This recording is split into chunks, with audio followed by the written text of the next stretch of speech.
weather permitting. Weather permitting, yes. I hope that Cleveland here and everyone else along the path of totality will be good and clear. Okay, so let's take a look at today's path of totality.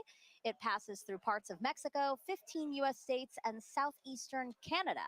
There's an estimated 32 million people who live along the path, and not to mention the tens and thousands of people who travel to somewhere along it as well, like us. You know, you're from D.C. and I'm from Florida. And I feel very lucky to be able to get to travel to see this one. Yeah, absolutely. And we're going to have live reports from our correspondents spread out across the path, all excited to share this event with you. Some recognizable locations in between: the Indianapolis Motor Speedway, home of the famous Indy 500, and then also Niagara Falls, where officials expect up to 1 million visitors. Look at our team there waving at you. Happy to see you guys, and we'll hear from you soon. Okay, so again, we will hear from those correspondents, but also on our broadcast, a live interview with astronauts on board the International Space Station. Sarah's already ready. She's ready, because that's going to be obviously a unique place to witness today's celestial event, so we'll talk to them about that. We're also going to explain some of the science NASA will conduct during the eclipse and why that's important to you. And if you have questions about today's cosmic alignment, use the hashtag ECLIPSE to send those in wherever you're watching us. We already have some questions from some kids. Excellent. And a celebrity. I can't wait to surprise you with who that is. All right, in addition to NASA's ECLIPSE event here, there are plenty more in communities across the country, so why don't we take a look at some of them now? All right, so this is the California Academy of Sciences. That's a beautiful place to witness. Wow, it looks like there today. They're only going to get a partial eclipse there, but you know, still that is more than enough reason to get outside and enjoy some time with your friends and family. Waco, Texas, people have their seats. They're ready to go. They're all comfortable. I see some coolers there. Oh. And this is the Adirondack Sky Center. They have a big field for people to view. You know, a couple of days ago, we saw the same field. It was covered in snow. So I'm glad they have a nice place to sit. Exactly. And Kennedy Space Center, the famous rocket garden that we have at the visitors complex there, that's also a cool place to watch a partial eclipse. Yep. Yeah. And then lastly, the Mentor Civic Amphitheater, a nice big field again to take a look out into and enjoy today's event. I'm sure that'll fill up soon. Yes, I'm sure. Still gathering there.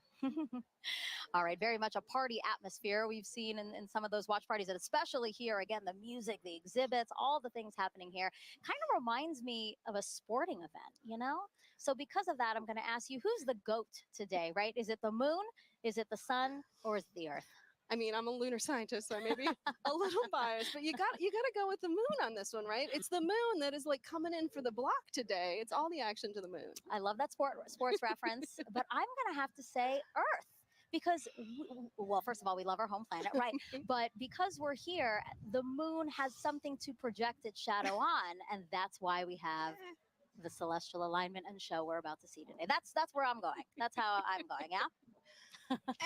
All right, and now we want to know which team you're on. You can cast your vote by going to @NASA Solar System on Facebook, X, or Instagram, and we'll reveal the winning team at the end of the broadcast. Earth. The moon shadow will only be over land for about 1 hour and 28 minutes today, moving at an average speed of about 1,900 miles an hour. Keeping track of it for us is NASA's James Traley.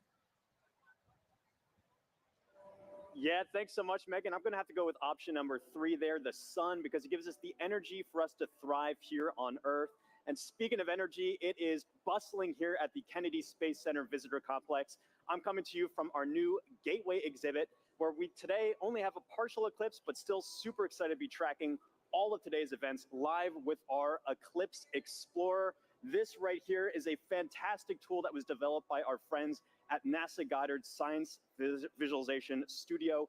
They put this tool together for us to track the eclipse down to the exact second.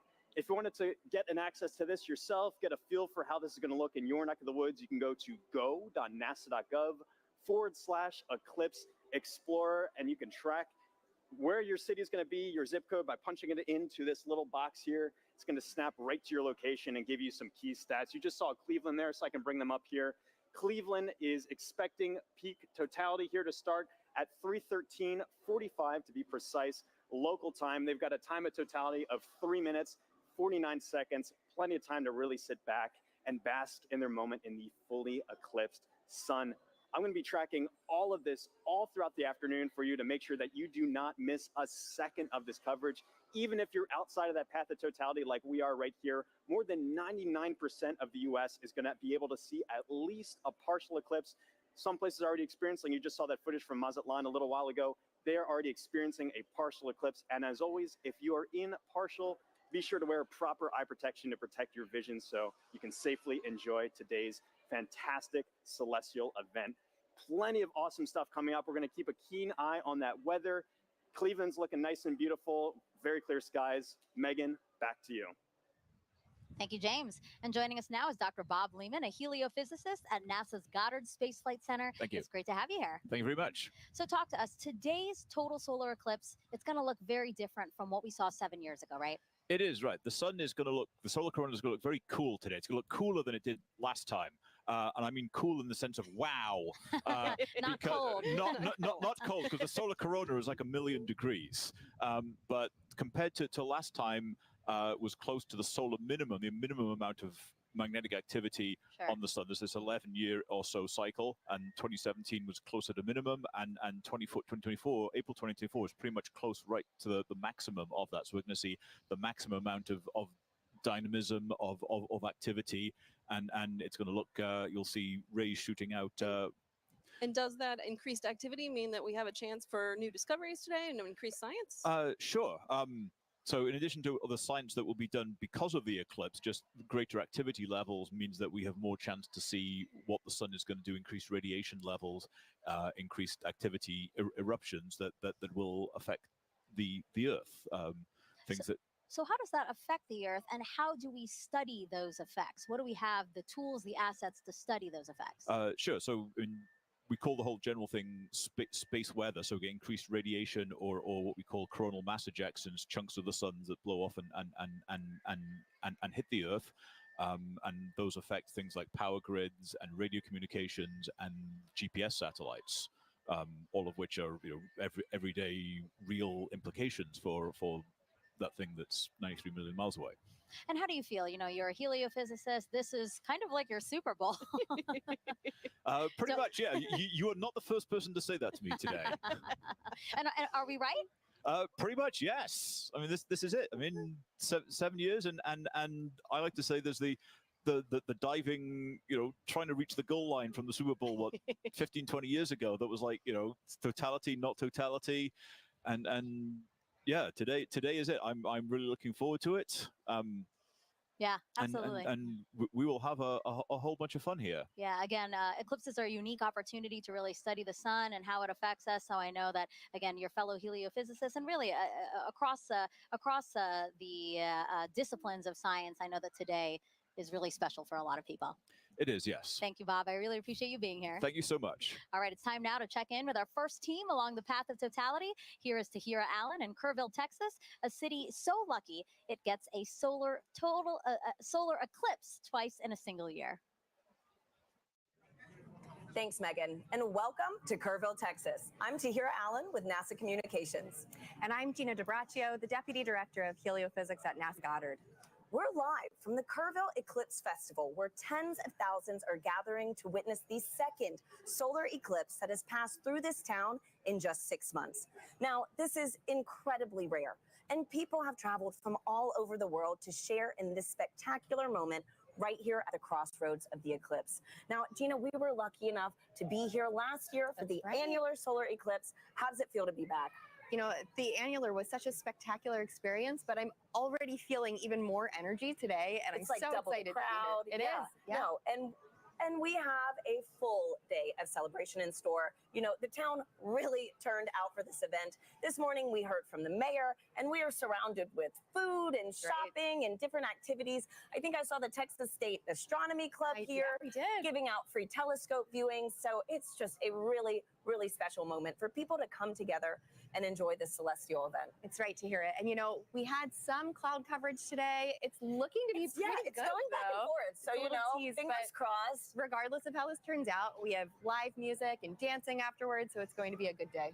Absolutely. And, you know, I mean, this is going to be my first total solar eclipse. Awesome. And so last year was incredible with the annular. Folks, if this is your first total solar eclipse, let us know in the comments wherever you're watching. We'd love to hear it.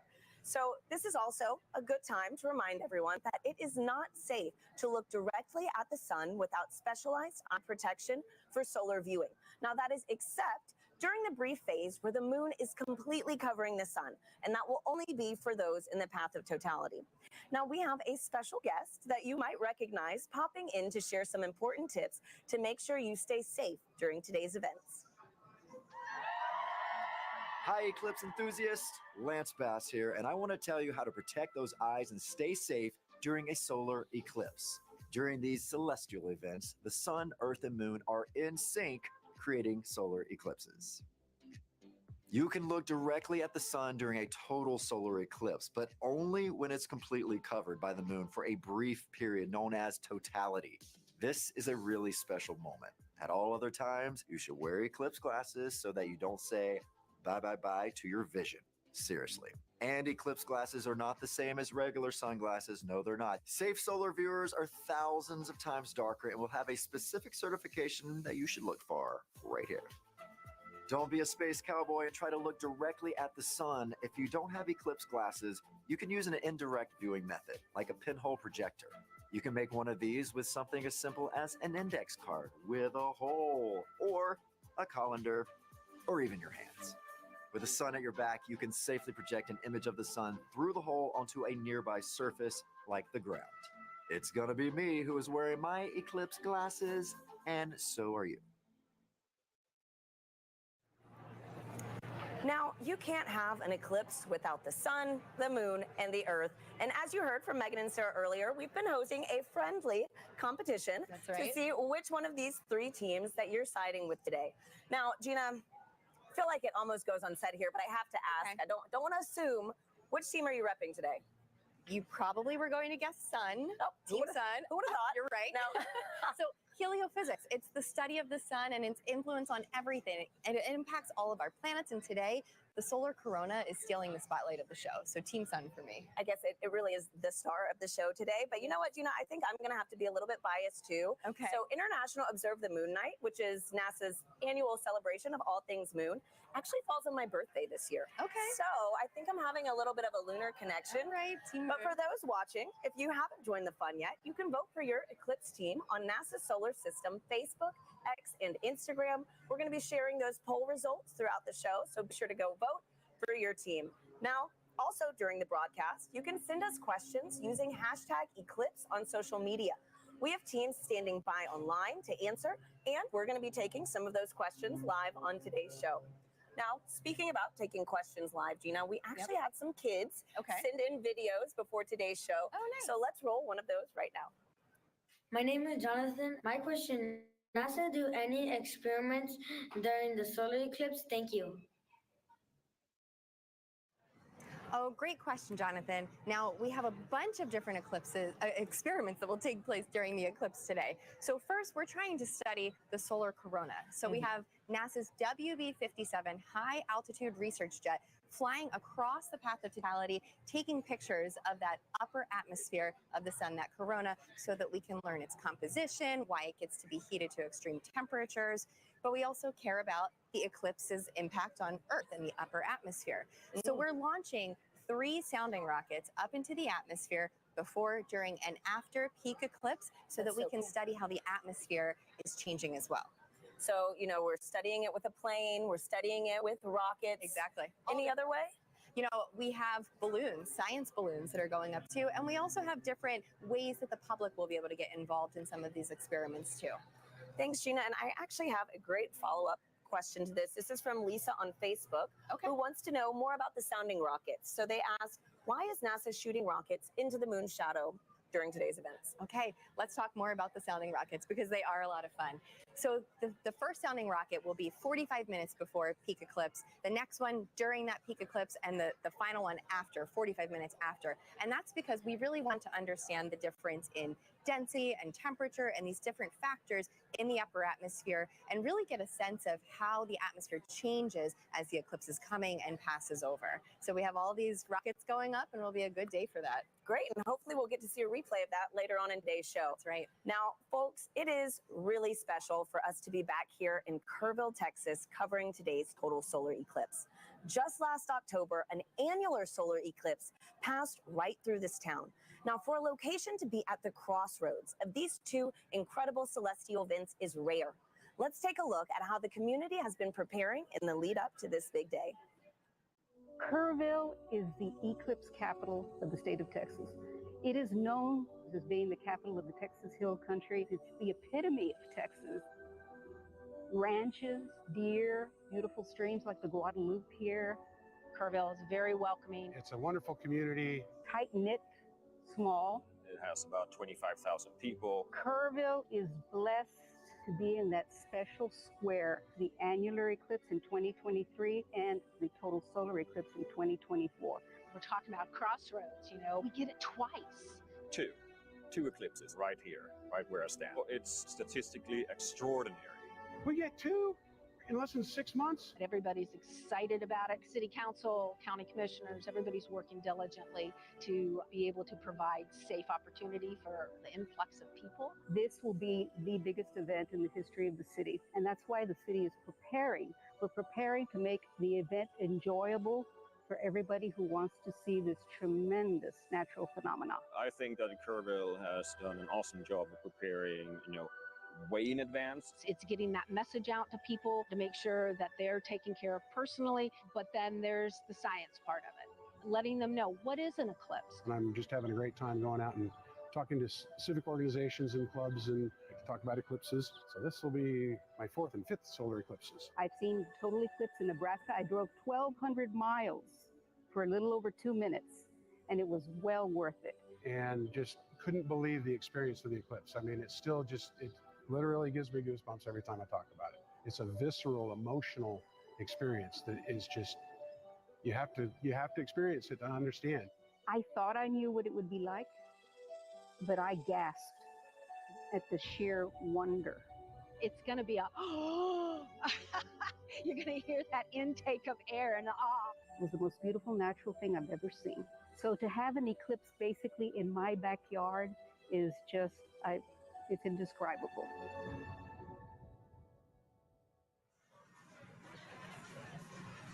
We're here now with Catherine Troach, a telescope operator with the Night Sky Network, who is giving us these high-definition views of the sun that you see in your screen right now of the eclipse over Kerrville, Texas. Kat, thank you so much for being here with us. Thank you so much for having me, and let's thank the weather for cooperating finally. Right? Oh my goodness. Thanks, Kat. And so I'm looking at the telescope feed that we have, and we have first contact now here in Kerrville. Yes. Okay, so for people who want to become an amateur astronomer, what advice do you have? Where should they get started?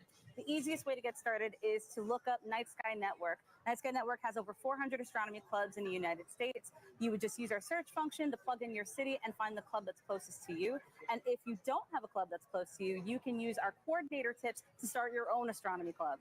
Wow, that is awesome. And you know what? For folks, if you want some more details on the Night Sky Network and other things on how to become an amateur astronomer, you can visit go.nasa.gov/Night Sky Network. Now, a fun fact about today's broadcast that I absolutely loved learning was that so many of our telescope views that you're going to be seeing today are from amateur astronomers. And so, Kat, again, on this topic of, sky gazing, I heard that those in the path of totality might be able to witness more than just a total solar eclipse today. Could you give us a sneak peek on what we could expect? Absolutely. So if we have clear skies in the path of totality, as it gets darker, you'll start to see two bright points of light. That would be Jupiter and Venus. And then as we get to totality, you'll be able to see the fainter planets, Saturn, Mercury, and Mars. And if you're lucky, you'll be able to catch Comet 12P. Oh, what a crazy, cosmic alignment today, So, man. Great. So for the amateur astronomers that actually want to view today's celestial event, what tips do you have for them? So, of course, you need to have solar protection. You need to have solar-safe glasses. And you need to have solar filters for your telescopes, your binoculars, your cameras. But you can also use indirect viewing, like a pinhole projector box, or you can use a disco ball. A disco ball? Yes. Wait, how does this work? Can you, walk us through this? So as the sun hits the mirrors, and it'll cast a little reflection onto the surface here, you'll see little crescent shapes as the eclipse progresses. That is incredible. We need to keep that disco ball. Oh, yeah. Right? No, seriously. So, Gina, didn't you say you could also use your hands That's at one right. point? You know, you can take your fingers and weave them Yes. together to let the light project through so that you can see the projection of the eclipse on the ground there. Absolutely. That's fantastic. So a lot of different ways to be able to view today's event. There's no one wrong way to do it, Yes, unless you're just to using do it. that. Yeah, Yeah. just do it. Just make sure you do it safely. Yeah. And so, Kat, too, you know, earlier you gave me a little reveal of your shirt. It is too perfect for today's show. You know, could you give our viewers a little taste? Sure, no problem. So if you know, you know. If you know, you know. Totality going on at the moment. Love it. Thank you so much for being here, Kat. Thank you again Kat. for having me. Absolutely. And so now coming up soon, we're going to get our first views of the total solar eclipse as it begins in Mexico, sweeping across North America. We have correspondents all along this path who are going to bring you live into the action as it happens. First up, let's check in with Joy Ung in Dallas, Texas. Thanks to Harry and Gina. So welcome to the Dallas Arboretum and Botanical Garden. I'm Joy Ung, and as you can see behind me, we have a lot of people eagerly waiting for the total solar eclipse. It's so amazing to hear so many people talk about the sun and the moon, and what makes this day even special is that the eclipse gives scientists a really unique chance to do science. So to tell me more, I'm here with NASA scientist, Dr. Ashley Greeley. Thank you so much for joining us. Hi, Joy. Thanks for having me. So firstly, how are you feeling about today? I'm feeling really excited. The skies are starting to clear out, and it looks like we might get a pretty good show. Fingers crossed. So earlier in the show, we learned that today's eclipse will look quite different from the 2017 eclipse. We're going to see more structures in the sun's outer atmosphere. So Ashley, can you tell me, why is that different? Why is the sun going to look different, and why is it changing? Sure. The sun goes through phases, which we call a solar cycle, that last roughly 11 years. And those are periods where the sun is less active and periods where the sun is more active. We're entering a time of solar maximum, which is really exciting because that means that the sun is more active. Its magnetic fields are more dynamic. We may see features here, such as streamers, which looks like little spiky wisps in the sun's atmosphere, which we call the corona, and then little prominences, which look like little peak arcs on the surface of the sun. Yeah, we're really excited to see this, and we hope that we'll see some really interesting features. There may be a little bit of asymmetry as well in the magnetic fields, and I don't know, I guess we'll have to find out in about an hour. So the sun is changing. So do those changes affect life on Earth at all? Sure, yes. The sun does affect life here on Earth. We have a term that we call space weather, which applies to the field of study of everything from the sun to the Earth and in between, and how that affects life here. We are fortunate that on Earth, we are protected from things coming from the sun by our magnetic fields, which shield us from those explosions that come from the surface of the sun that we talked about. And those can result in really fun occurrences, such as the aurora. There can be some negative side effects, but those are mostly limited to things that are outside our magnetic fields. The storms from the sun can interfere with satellites, and it's something we really have to think about as scientists as we start to plan for putting humans on the surface of the moon or potentially sending them to Mars. Those energetic particles that result from the sun can impact humans, so that's just something that we have to learn about and take into account. So the sun is always there, of course, but why are eclipses a good time to study these effects called space weather? Yeah, eclipses are a really cool time for scientists to be able to study the sun. It's really hard to completely cover the disk of the sun in order to study the sun's atmosphere, especially that inner part of the atmosphere. We're really fortunate that here on Earth, our moon is just the right size and just the right distance from Earth that it can completely block out the sun's disk during total solar eclipses. So we're really able to observe that inner atmosphere in a way that we can't normally. So this event is really exciting for both scientists and the public alike, and that's just such a cool experience to share together. Thank you so much, Ashley.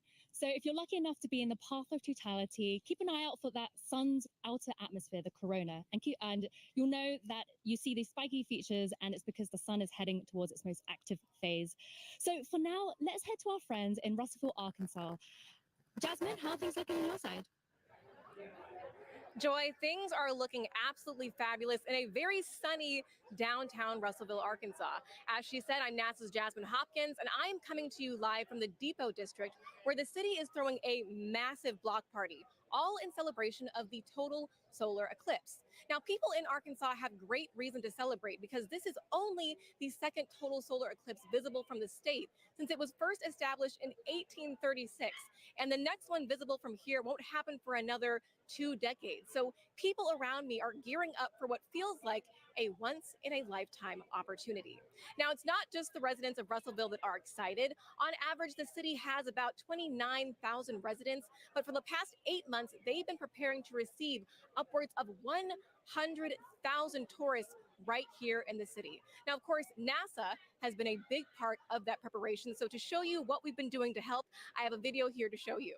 So we have been talking to the next generation of space explorers right here in Arkansas. We started off at Arkansas Technical University, and then we moved on to Russellville City Schools, where we spoke to hundreds of students all the way from 8th grade to 12th grade about this total solar eclipse. We had NASA's Marshall Space Flight Center, the Arkansas Air National Guard, the U.S. Space and Rocket Center, and even the Paris Observatory joining us all the way from France. Now, during that moment of totality, Arkansas will experience from 94 to 100% obscurity from the sun, and we'll have 4 minutes and 12 seconds to really soak in that fantastic cosmic event. Now, until that moment, of course, we are telling the residents to stay safe, keep those solar eclipse glasses on. But now let's go from Arkansas to Illinois with Blair Allen. How are things looking for you? Jasmine, we're super excited here because crowds are filing into the stadium. But the main story here is the weather. Everything looks absolutely good and clear for totality today. We're very excited. We're just hoping, just like 2017, a little cloud doesn't come in and obscure things. But I tell you what, there's been a total solar eclipse here in 2017. Observation did not stop at SIU. Joining us now are 2 SIU students who actually did some observing. This is Callie and Paige. Now, Callie, I know that you guys went to Australia in 2023 and you observed the totality using an interesting technique. Can you tell us about that? Yeah, so when we were in Australia, we used a sun funnel to view it. And what it does is it projects basically what the telescope is seeing onto a film. And so a sun funnel is just basically a funnel with 2 hose clamps and rear projection film. And it just projects the sun, and we actually captured a picture of totality as that eclipse was happening. And it's pretty cool because it allows other people, instead of having to go through the eyepiece, you get to see it. Pretty impressive. Now, Paige, you guys are going to do some observation today. What are you set up for here in Carbondale today? Yes, so we have 2 telescopes set up with the sun funnels for viewing for a select view of the public. And right now we're pointed at the sun and we're excited to see totality. Now, what are your odds on good weather?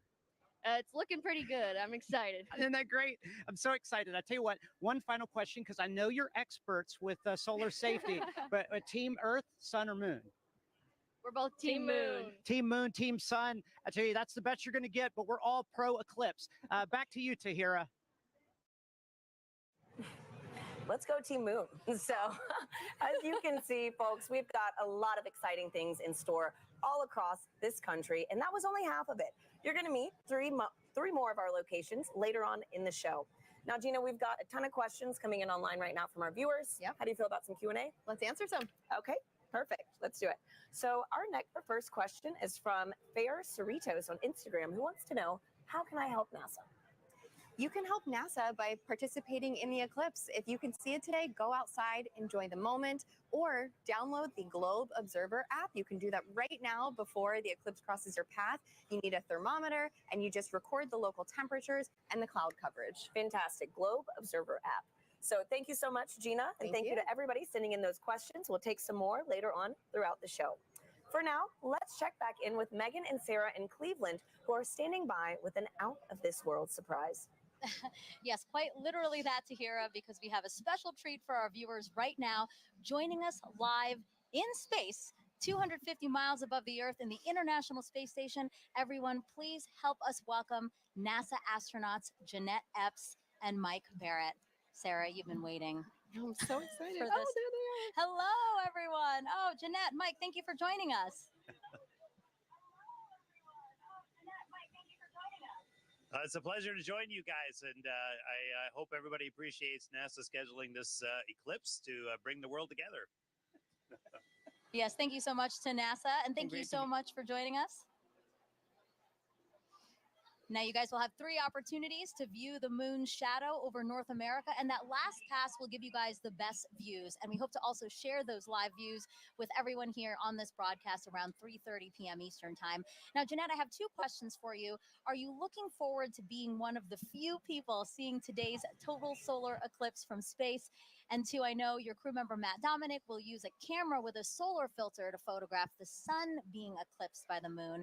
Will you also be taking photos of the celestial alignment?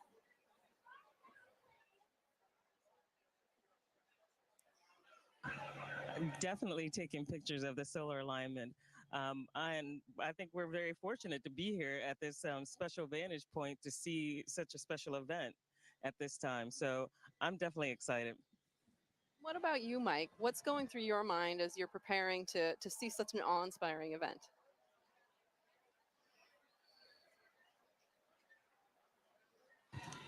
Well, admittedly, I'm a bit of an eclipse junkie.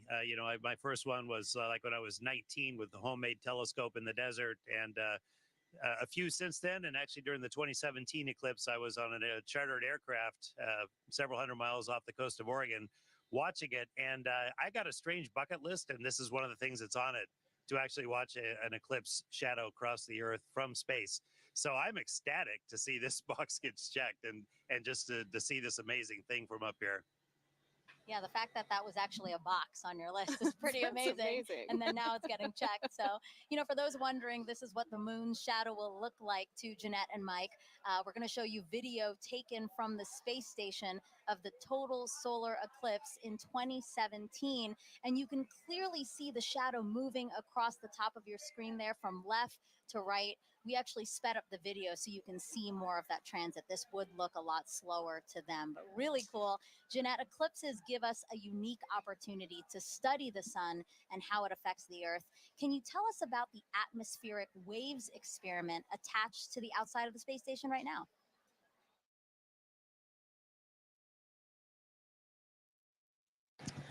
Sure. We have an atmospheric wave experiment that's going on now, and what it looks at are these atmospheric gravity waves. And these waves transport energy and momentum up through the climate system. So with the imager on the atomic wave experiment, we're going to look at how these atmospheric gravity waves impact our Earth's climate, how it can impact our space and global and all of our comms, how it can affect our navigation system. And so over the next 2 years, researchers will use an infrared imager to look at the global distribution of these waves as well as their characteristics.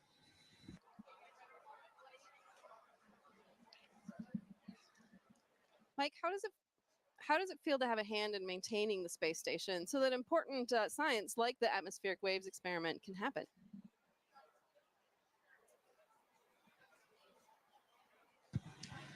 Well, of course, the main reason we're up here is actually to conduct that science. We maintain the station to keep this platform what it should be, what it was built to be, which is a vibrant laboratory, which covers so many different disciplines on the inside and the outside, like the gravity waves experiment.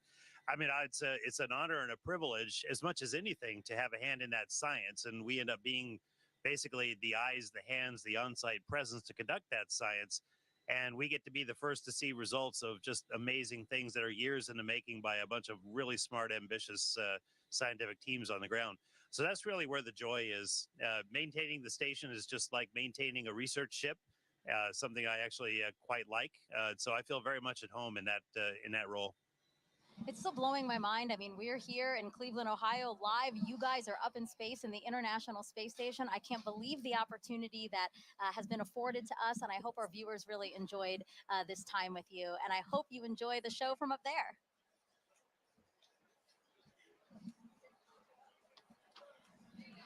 All right. We have, but we do want to close by saying, first of all, we really enjoy being here, but everybody stay safe. And use the simple means to protect your eyes as you look at the eclipse, as Jeanette and I are modeling here, which makes us blind as a bat on the inside, but solar protected on the outside. So we encourage everyone to do the same. Really great advice from both of them. Thank you so Thank you much. both. Sarah and I have our glasses right. and we're We are ready, ready to go. too. Also blind if we don't do this. All right, again, Jeanette, Mike, thank you so much. And we actually have some time to take questions from the audience. We have hashtag Eclipse. That's how you can send questions to us. So let us take a video from another curious kid we have watching. Hi, my name is Adrian. My question is, why will we not see a total eclipse in California? Thank you. That's a great question, Adrian. So we only a precious few today are going to get to see a total eclipse because the moon is so much smaller than the Earth. It only casts a very narrow shadow. But still, even in California, you're going to get to see a partial eclipse, and that is still a really cool event. So I do encourage you to get out there and see it for yourself today. Yeah, absolutely. So again, hashtag Eclipse. Wherever you're watching us, drop that in the comments, and we'll try to get to as many questions as we can on the show. Okay, so we have obviously people celebrating with us online and at events across the country. So why don't we check out some of those events again now? Waco, Texas again. People look very, very comfortable in their camping chairs and spread out on picnic blankets. Yeah, look like they're having a good time. Yeah. A few clouds. A few clouds, but again, they have some time there before. Kennedy Space Center, they will see a partial eclipse. We have some people walking around the Rocket Garden. Oh, it looks like they have beautiful weather there. California Academy of Sciences, yes, they do. They have clear skies. We're very, very jealous over here. And then the Mentor Civic Amphitheater that's starting to fill up. Exactly. There were fewer people when we checked in ago, but now lots of people there and lots of people at the Adirondack Sky Center. I wish I could wave and say hello. They look like they're getting ready for some stuff though. Yeah, absolutely. They got a Again, the little time to snow wait. cleared out because Yeah. there was snow over the weekend, but now it looks like a beautiful, probably still crisp day there for them. Okay, and now we're back here with astronaut Steve Bone, who's looking around, taking in the sights, Steve. I am. see. It's just an amazing amount of people. It's really cool to see. Yeah, it's really- absolutely. You can feel the energy. And It's it's really beautiful. cool that you're here. So Steve is here because, you know, obviously, as we've been saying throughout the show, you really should have these glasses to safely view the eclipse. But if you don't have glasses, that's why Steve is here. So Steve, I see that you brought some supplies for us. I did. I have a little bit for everybody. We'll see how we can do here today. All right. So this is like a pinhole viewer. And so it's basically a pinhole camera. I don't know if you ever had to do that when you were a kid, is make a little camera by basically poking a hole in a piece of paper. Okay. And then using that to focus onto a screen. Okay. And so we all have pins here, I guess. Yes. So we have a paper plate, we Yeah, the have Eclipse pin. index card, and we have pins. And I have my Crew 6 pin. Nice, nice. All right, so what do we do, Steve? Basically, all you have to do is poke a hole in the cardboard. Okay. And the size of the hole will determine the focal length, the focal distance of your viewer. And it Okay. has to be big enough that the light will come through. And it's sometimes hard to do if we don't have like direct sunlight. So you want to make sure you have a big enough hole. I think Okay. that'd probably be enough. Yeah. And then what you'll end up doing, if we had the sun, you could basically over your shoulder, don't look at the sun. Sun behind us. Sun behind us. Yes. And so you hold this up, and you'll that. see, you can actually get, there it is. I can see. We do see it with the lights, the studio Yeah, lights. you only need a little bit, and then depending on how far in and out you move it, and the size of the hole, that gives you your focal length, Got it. just like a lens. And basically, like we're saying with the studio lights, if something were to pass over the studio lights, that same shadow essentially would be projected through Absolutely. the index card right now. That's how you safely watch it. That is a good, safe way to watch it. There's a lot of other ways to see it as well. I know And, that. oh. I have that. Come prepared. Colander, right? Yeah. So that's a lot of fun because if you're in an open area like this today, and you don't have your glasses or you just want to see something really cool, again, put it over your shoulder and hold it. You'll get a big array of all those little eclipses happening on the ground below you. Yeah, actually, I think we have a picture of that. I'd love to see that because really it is Yeah, it's a very, pretty. perfect. Look at Yeah. that, Steve. Oh, yeah. Well, I mean, even if you don't have anything, right? You can Yeah. actually use your hands to make your own sort of improvised pinhole camera. Absolutely. That's amazing. And, you know, I was explaining a little bit ago that in my own yard during the annual eclipse, when I was out working in the yard, and I said, hey, there's an annular eclipse going on. So I went under a tree, and I was looking at a tree, and then on my driveway, all these little eclipses, Oh, just that's hundreds of them. amazing. Yeah. And it's Beautiful. absolutely amazing pictures. Beautiful. Great. So I hope if So- people have trees near them, they can take a look at that. Steve, thank you so much You're for very being welcome. here. We really appreciate Have it. a great day. All right. So the eclipse is getting closer and closer to the west coast of Mexico. We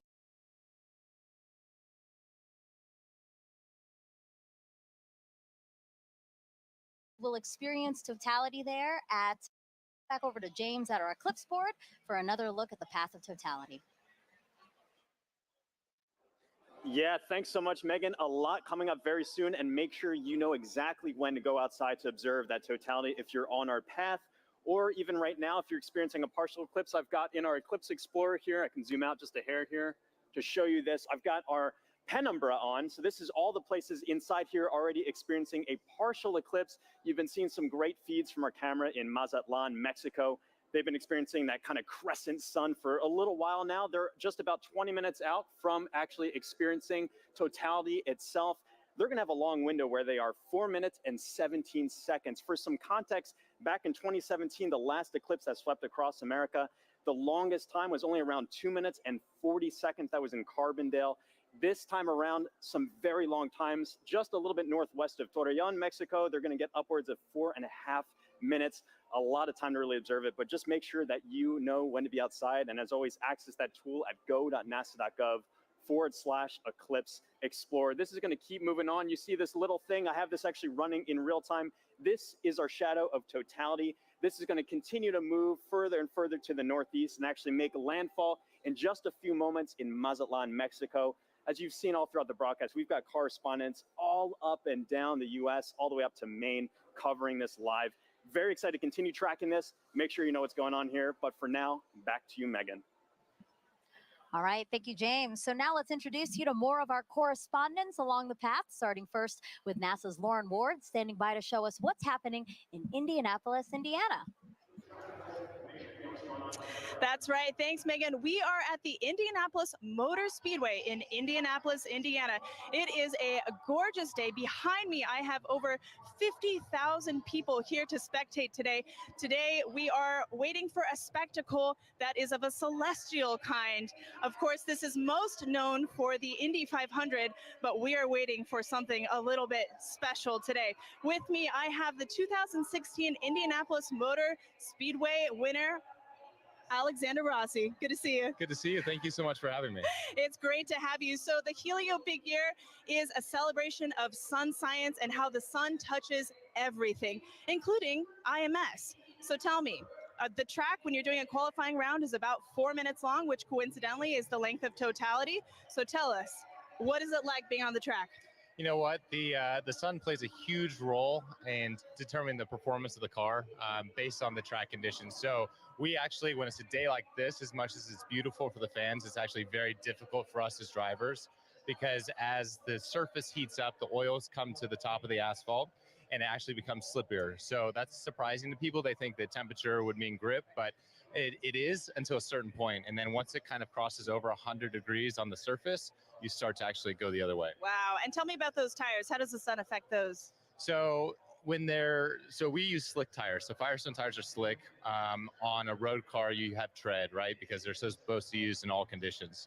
Slick tires actually have a bigger contact patch, more surface area, so they generate more grip at a temperature, right? So they operate between 180 to 230 degrees Fahrenheit.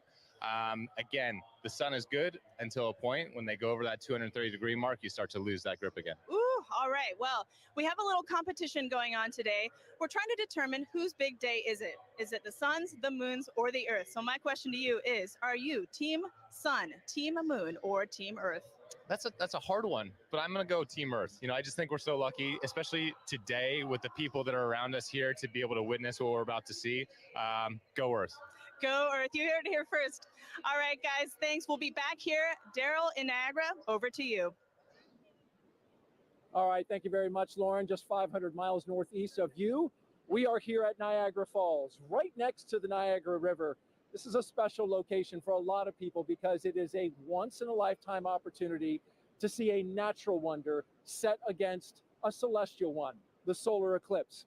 And so let's talk first of all about the natural wonder. And it all starts right here. Look at this massive river and the amount of water that's moving through here. 500,000 gallons of water, 500,000 bathtubs actually going over the falls at every 60 seconds.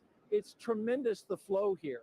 It interacts with the air, it hits the rocks, and it also, you know, it flows up a mist column that is omnipresent. This is always here. So one of the things that eclipse watchers want to see is, how does it interact with the light?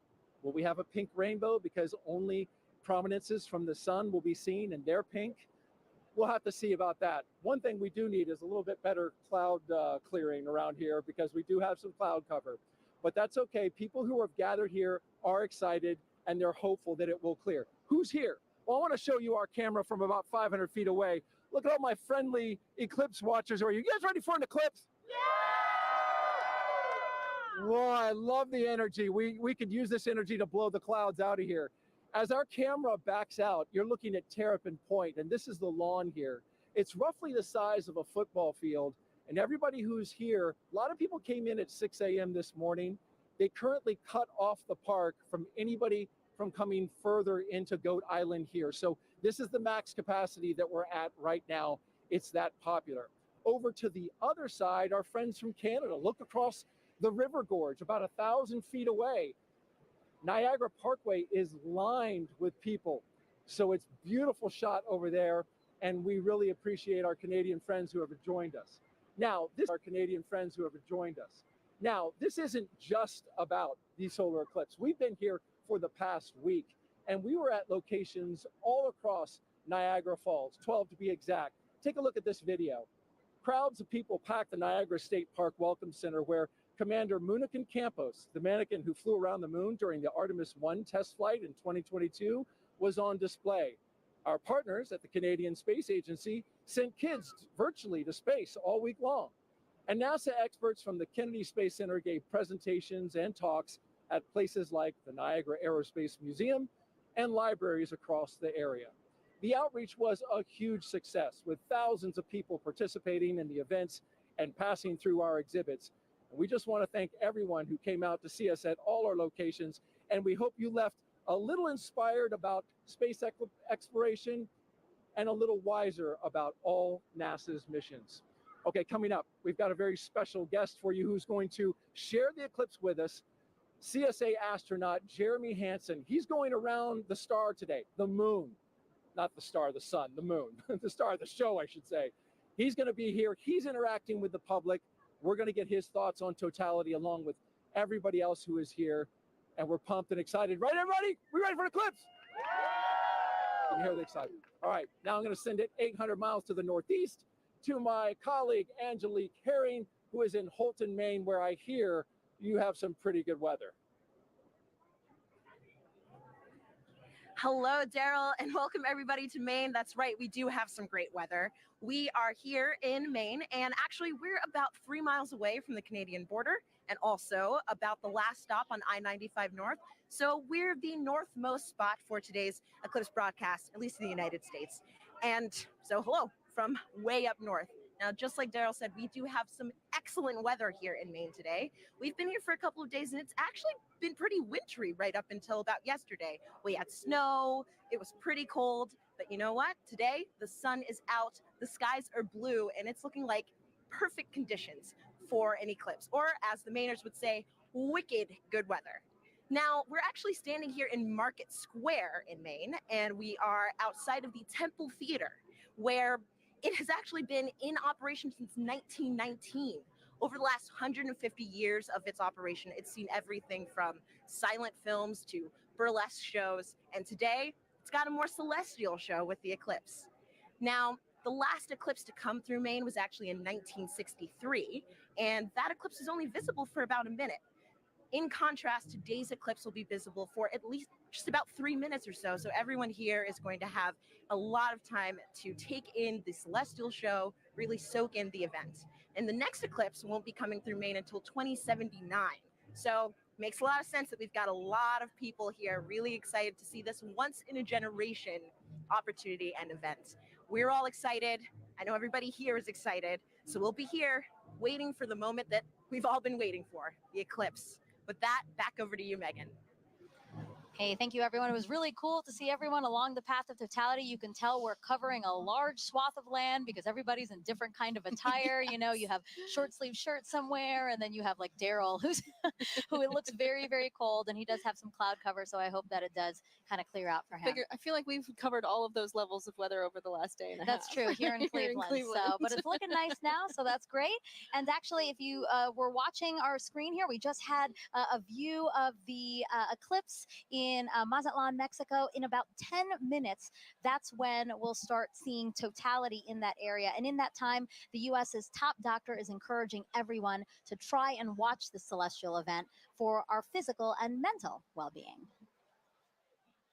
Hi, everyone. I'm U.S. Surgeon General Dr. Vivek-Murthy. I'm thrilled to be joining you today as you gather to experience a truly awe-inspiring event, the last chance that we'll have to see a total solar eclipse in the contiguous United States for the next 20 years. The sun is a universal source of light and life.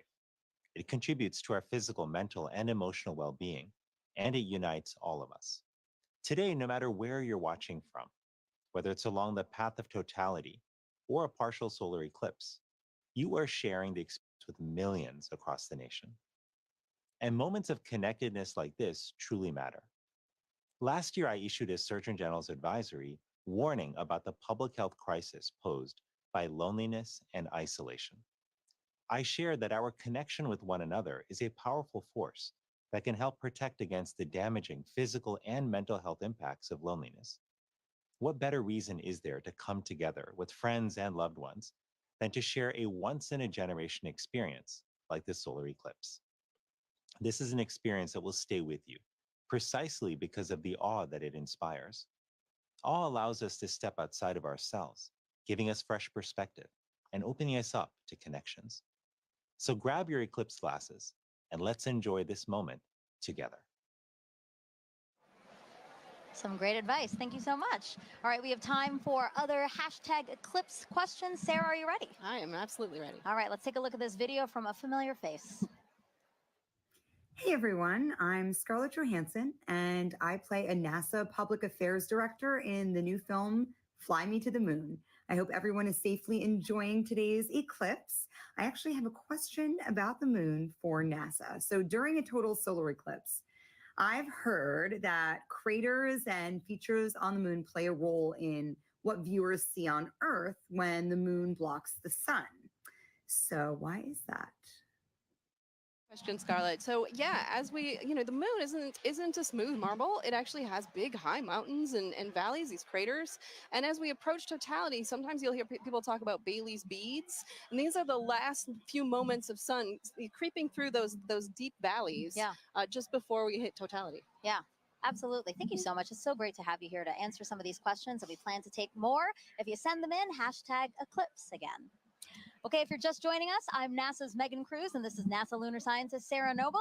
And as you can see, you are watching the official NASA broadcast for today's total solar eclipse. And we are in the heart of downtown Cleveland, where NASA is celebrating this celestial alignment. Take a look at our shot from the air.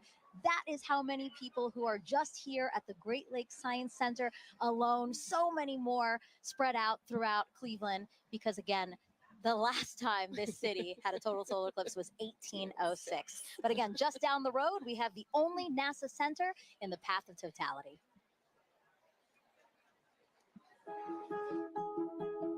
When it comes to NASA, I think a lot of people initially think of rocket launches in Cape Canaveral or astronauts floating above the Earth in the International Space Station. But there's a lot of research and engineering and testing that needs to happen before anything can fly. And we have those capabilities: supersonic wind tunnels, microgravity drop towers, vacuum chambers, and a research aircraft hangar. And that's why people from all over the world come to NASA's Glenn Research Center right here in Cleveland, Ohio. What we work on, power, propulsion, communications, you need it for anything that flies. We like to say the road to the moon goes through Ohio, and that's because our test facilities are crucial to advancing the Artemis program. Part of our vision for going back to the moon and establishing a sustainable presence is having a lunar gateway, a lunar space station that can fly successfully around the moon and sustain astronauts there. and we are leading the program that's developing the power and propulsion element. NASA's Neil Armstrong Test Facility in Sandusky, Ohio. It's the only place in the world where you can test a full-size spacecraft for all the extreme conditions of launch and spaceflight. Right now, we have the Orion spacecraft. This is a spacecraft that actually went around the moon, but we're using it as a test article now to make sure that in the launch environment, that spacecraft is safe. When it comes to aviation, every U.S. plane has NASA Glenn technology on board, which makes your flight cleaner, safer, and quieter. And looking at solutions like electric and hybrid electric propulsion systems that will reduce or give us different ways of converting energy that are cleaner. Our center partners with a lot of community organizations to share NASA's discoveries or just get kids excited about science, engineering, technology, and math. I really enjoyed the VR experience. It was really cool to be able to sit like I was an actual pilot flying. I feel like I could potentially look into considering aerospace. We've also made it our mission to prepare Cleveland for the April 8th total solar eclipse. We demonstrated different types of hands-on activities for educators to share with their students, as well as the science behind a total solar eclipse. My favorite thing about Glenn is our people. Not only are they crazy smart, but they are genuinely good people. And we are literally part of almost everything NASA does. And so what's really great about being here is you're in the heart of it all. And joining us live is now NASA Administrator Bill Nelson. So great to have you here for this celestial event. Thumbs up. Thumbs Thank up from the you. Administrator. Now, Administrator, why are solar eclipses so unique, such a unique opportunity to study our sun? Because you have the alignment of three celestial bodies, and unique things happen when that occurs. And it has a profound effect here on Earth. Just think about it. The middle of the day, all of a sudden, it gets totally dark. And us Earthlings are not accustomed to that, and nor are the other little Earthlings. Right. All the animals. But it's also an opportunity for us to study much more one of those celestial bodies, and that's our star, our sun, and our star in our solar system. And we can find out more about that gaseous explosion that's coming out from the core of the sun when we can see it better. And we can see it better because we're not looking at the bright ball. You're suddenly looking at that corona, that mass of gases that are coming out from the edge of the sun. Right. And you don't have to be a scientist, right, to study this event, right? How do we get help from people across the country to help us study these things? Well, by asking them. Make a note of anything that you observe and then share that with us. All right, and Administrator, you know, we have to take precautions when viewing a solar eclipse. Remind everyone what we should be doing today. Okay, you've got some glasses. That's right. That's right. The glasses We're are all ready. absolutely essential. You want to put these on as it is starting to have that moon move in front of the sun, and we don't want you to damage your eyes. Right. Yep. And it's incredible. You put these glasses on in the normal sun of the day, you can't see a thing. Can't see a thing. But when you Yes. look at the sun, you will be protected. Administrator, thank you so much. We really appreciate your time here. And now we're going to head it back over to James at the Eclipse board.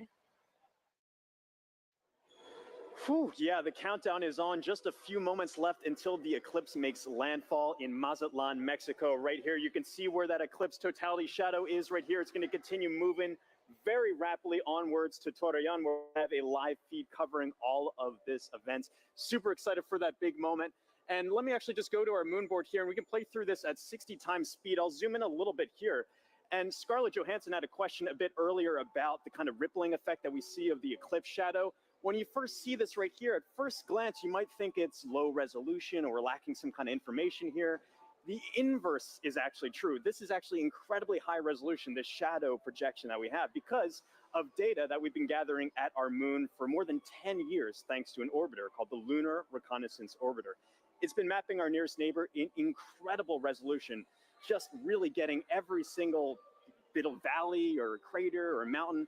All of those little imperfections on the moon are contributing to that shadow that we see rippling across the country. You're not going to be able to see that from the ground, but looking from space, you see that really cool effect of kind of the rippling there here. So let's just preview some things to come here. In Mazatlan, they have that last little crescent sliver of sun. For now, if you're in that area, make sure you keep your glasses on until that sun is completely blocked out by the moon. That's going to be in just a few moments. You're going to have a long duration there, 4 minutes and 17 seconds. That sounds like a lot of time, but it's going to move like that. So make sure you are ready on the pulse. Again, for all of our locations up on this path of totality here too, make sure you set a timer on your watch or a phone or something to remind yourself to look outside and experience this. You don't want to miss this. If you do miss it, you got a long time to wait for the next big one across America. That's going to be in 2045. So make sure you're watching and watching safely here. You just saw some footage from Kerrville and Cleveland as well. It's a little bit cloudy in some places, really hoping that that clears out in time for us to have that beautiful view. But in just a few moments right here, this eclipse is going to be coming up in Mazatlan, Mexico. So for now, this is going to be really exciting. The countdown is on. So for Mazatlan, this is the last little bit here. Again, I'm always keeping an eye on that weather. And also one little note about our tool here too. If you wanted to see, this little icon kind of previews what the expected eclipse is going to look like at that given time. All these little googly eye features are clickable, hyperlinkable. You can kind of click on that. It'll snap you right to that exact time to get an idea for what it's going to look like in your neck of the woods. But for now, the big moment's coming up. Back to you, Megan. Let's check it out. All right, thank you, James. And as you can see, wow, we just have a tiny little faint sliver left of the sun in Mazatlan, Mexico. We are expecting totality in 1 minute and 35 seconds. You know, joining us now to walk us through this, Kelly Corrick, an astrophysicist with NASA's Heliophysics Division.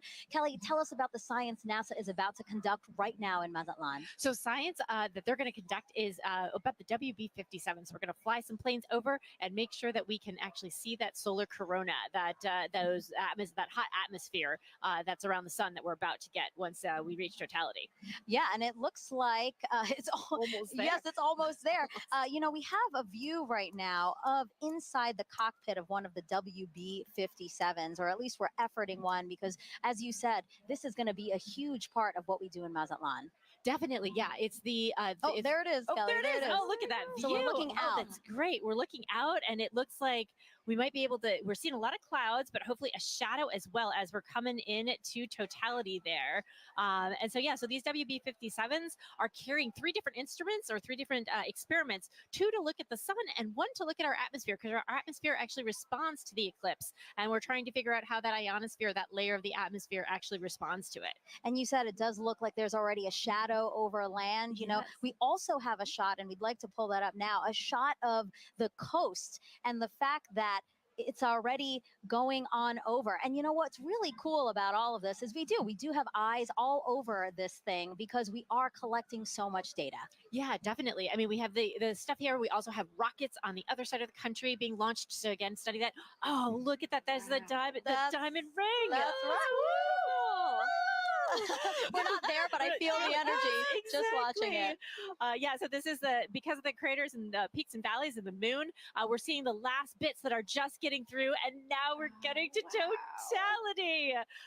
This is great. So you're starting to see those pink fingers out there kind of sticking out.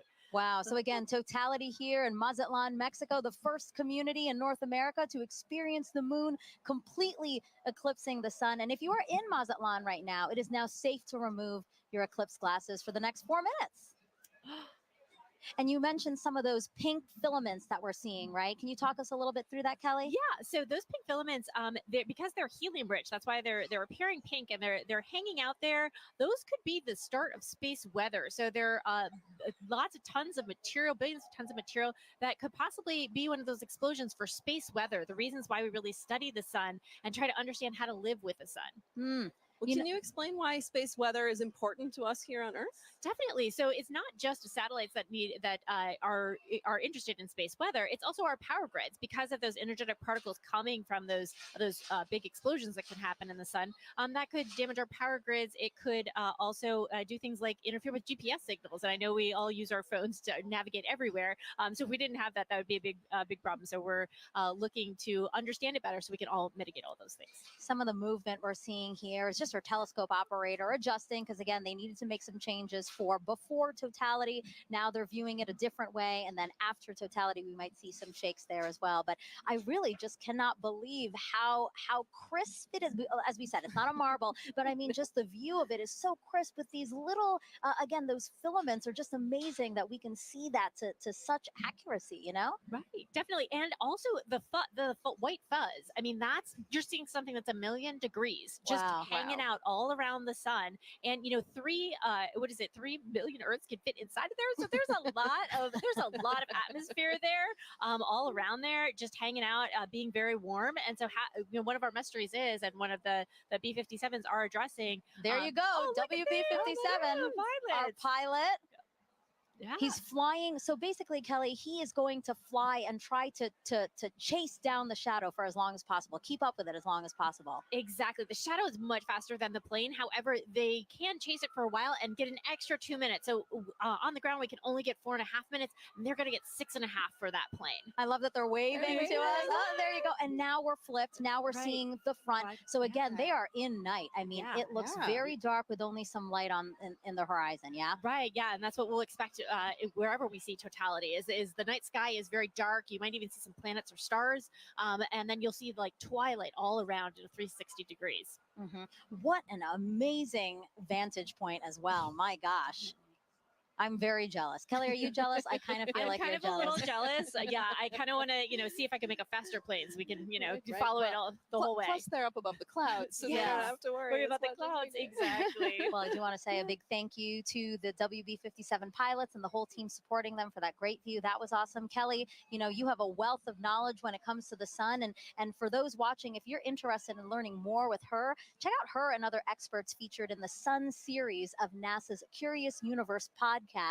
And that QR code will pop up on the screen, and that'll take you straight to the episodes. Again, look at that double box we got there. We're showing you amazing views during this broadcast. A big thank you, actually, to the Solar System Exploration Research Virtual Institute, or SERVI, for providing the telescope views from Mazatlan. Yeah, the survey team down there, the survey team is based out of Ames, but it is a collection of teams across the country and across the world that are sort of studying the intersection of science and exploration, helping us get ready for our next trip with humans to the moon. Yeah, that's amazing. Okay, totality is actually about to end in Mazatlan. Let's keep watching our screen right now for, again, what are we watching for, Kelly? We're watching for the diamond ring effect. So that's when the first bright light, we're starting to see it on the side there. So you're going to put your glasses on right now to protect those beautiful eyes, because now we're going back to the partial phase. Whoa, that's amazing. Wow. Kelly, that's a filter, by the way, everyone. That's why we're seeing that. But when you said put on your glasses, I'm so trained now to do it that I almost did it here in Cleveland. No, we're fine in Cleveland. We're still in Mazatlan. Again, what we're seeing is because we needed to adjust the filter. Now that, again, it's basically like putting on our glasses. The way that you said people on the ground need to put on our glasses, our telescope operators need to protect their own eyes as well as their equipment. Exactly. Well, thank you so much, Kelly. I really appreciate your time here with us. It was so fun to learn about the science and actually see the first eclipse come for North America here. So thank you so much. Thank you. All right, as you can see, there's a lot to learn about our sun and eclipses. So to explain it all in a really fun way for kids, NASA developed a clever game called Snap It. We have another QR code coming on your screen right now. Just scan that code, or if you're watching us on your phone, all you have to do is screen grab it, press on it later, and you can check out that game. Also the website, if that's easier for you, go.nasa.gov/snapit. Okay, so NASA can predict the total solar eclipse's path to a high degree of accuracy because of a spacecraft that launched nearly 15 years ago. This same spacecraft is now helping our Artemis 2 astronauts who will be orbiting the moon next year.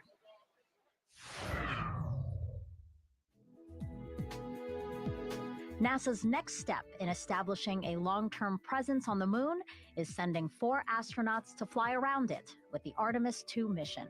Part of the crew's training has been to study images from NASA's Lunar Reconnaissance Orbiter, or LRO. The spacecraft launched in 2009 and continues to use 7 instruments, including a high-resolution camera, to help us learn more about the moon's surface. Because of LRO, we now know more about the moon's topography than any other planetary body in the solar system, including Earth. The Artemis II crew used LRO data and photographs to learn how to identify lunar landmarks they'll see from orbit and to seek out sites of scientific interest, like possible landing spots for future explorers. While helpful for planning Artemis missions, people back here on Earth also use LRO to predict the shape of the moon's shadow or umbra during total solar eclipses. The moon's shadow will change throughout the eclipse, depending on the lunar terrain and the elevations of observers on Earth. People may even see what looks like an arc of solar diamonds around the moon as sunlight peeks through lunar features like craters. That's a look at your Artemis Moon Minute. All right, joining us on the host desk now is a familiar face here. Oh, actually, sorry, Snoopy. Oh, I just revealed that it's Snoopy. Well, I just want to wave real quick to the crowd here at the Great Lakes Science Center, just outside of our host desk, waving at us, waving at the camera. I'm waving back at them like they can see me. But I did just spoil the surprise. We do have Snoopy here, our chief safety officer here at NASA, and he's here to tell us how to safely watch the eclipse. So, Snoopy, if we were to watch the eclipse today before totality, what should we do? That's right. You should have your glasses on. That's right. Well, and what about during totality, Snoopy? Can we take them off then? Yeah, let me help you out here. Oh, Snoopy, there I can see your shining bright eyes. I love Snoopy. He's so funny. Now, Snoopy, I have to ask you a question, okay? So today we've been polling everybody, asking for the total solar eclipse today, who is the big star of the show, right? Is it the Earth? Is it the Earth? Is it the moon? Is it the sun? Okay, but you have to pick one. You have to pick one. You have to pick one. You don't want to pick one? All of them. All of them are great. That's right. Snoopy, thank you so much. I know you're super excited to see the total solar eclipse today. We're glad to have you here. Bye. All right, now let's head back over to Tahira in Kerrville, Texas. All right, thanks, Megan. I mean, what an incredible view from Mazatlan, Mexico. That was amazing. And folks, as you can see in your screen right now, we are less than 1 minute away from the eclipse crossing over Torreon, Mexico. Gina, how fast is this moon shadow moving right now? I mean, it's flying. It's going about 1,900 miles per hour as we're chasing it across the U.S. That is incredible. And so, you know, in Mazatlan, we were able to see the diamond ring effect. That's right. It was beautiful. Beads. So hopefully we'll be able to see that in Torreon right now. Yeah, we're watching that live feed. Yes, just to see this sliver crossing over the moon. That's right. We're getting so close there. We are hopefully getting we'll see so that diamond ring too. Wow. Look at this. And so we're about 10 seconds away. Here we go. Let's take it in. Wow. What a spectacular. It's going into totality. Wow. There you have it. We are in. Yep, that diamond ring came through, and we see a little bit of those Bailey beads too as we're looking at it. Those kind of the lights trickling through around the surface of the moon, coming through the peaks and valleys. So what are we viewing on the left-hand side? This almost pink color effect. Right. And so as we just heard from the last totality, you know, these pink fingers are popping out a little bit. And those are those solar prominences. They're appearing pink because of the helium rich. But we can see it. Let's focus on the corona here, that glow that we're getting. And we can see basically these streams that are coming out, a lot of that energy and brightness that we do not have the ability to see on a day-to-day basis. So with this total eclipse, we're able to see that corona nice and bright coming through in Torreon. That is just a magical view. Oh my goodness. It is. Gina, okay, and so we've got so many questions coming in online right now from viewers watching this. Our first one is going to be from Justin, who wants to know, you know, right now we are seeing a pretty clear and spectacular view of a total solar eclipse. Yes. But Justin wants to know, what will it look like if it's clouded over? Right. So the view that we're getting right now, you won't be able to see that if it's clouded over, but you will have effects going on, right? You'll get a change in the temperature. So the temperature will drop. It'll still get darker as It's already getting dark here in Kerrville. I mean, we have some cloud coverage, right? Yeah. And we're feeling a little extra wind. It's noticeably darker despite the clouds that we have. So you'll get some of those environmental effects, even if it's cloudy where you are. And so a great follow-up, you know, we've got Halloween Ghoul on YouTube who wants to know, again, Will the temperature change during totality, which I know you mentioned that it will get a little bit cooler. Yes. But do you know about how many degrees we can expect? Yeah, you know, it depends on the location, the humidity, multiple factors, but it can change by about 10 degrees or so, depending where you are, maybe even a little bit more than that. And, you know, we're feeling a little chilly kind of where we're sitting compared to what it was earlier.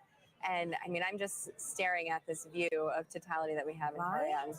So we're about halfway through totality right now in Torreon, Mexico. And again, I know folks said that this is almost double totality than 2017, right? That's right. That's right. And so in 2017, we had a little more than 2 minutes. So we're lucky enough this time that we have over 4 minutes in some places too. This is so beautiful. And so our next question from Sibel on Instagram wants to know, why is the sun more active right now?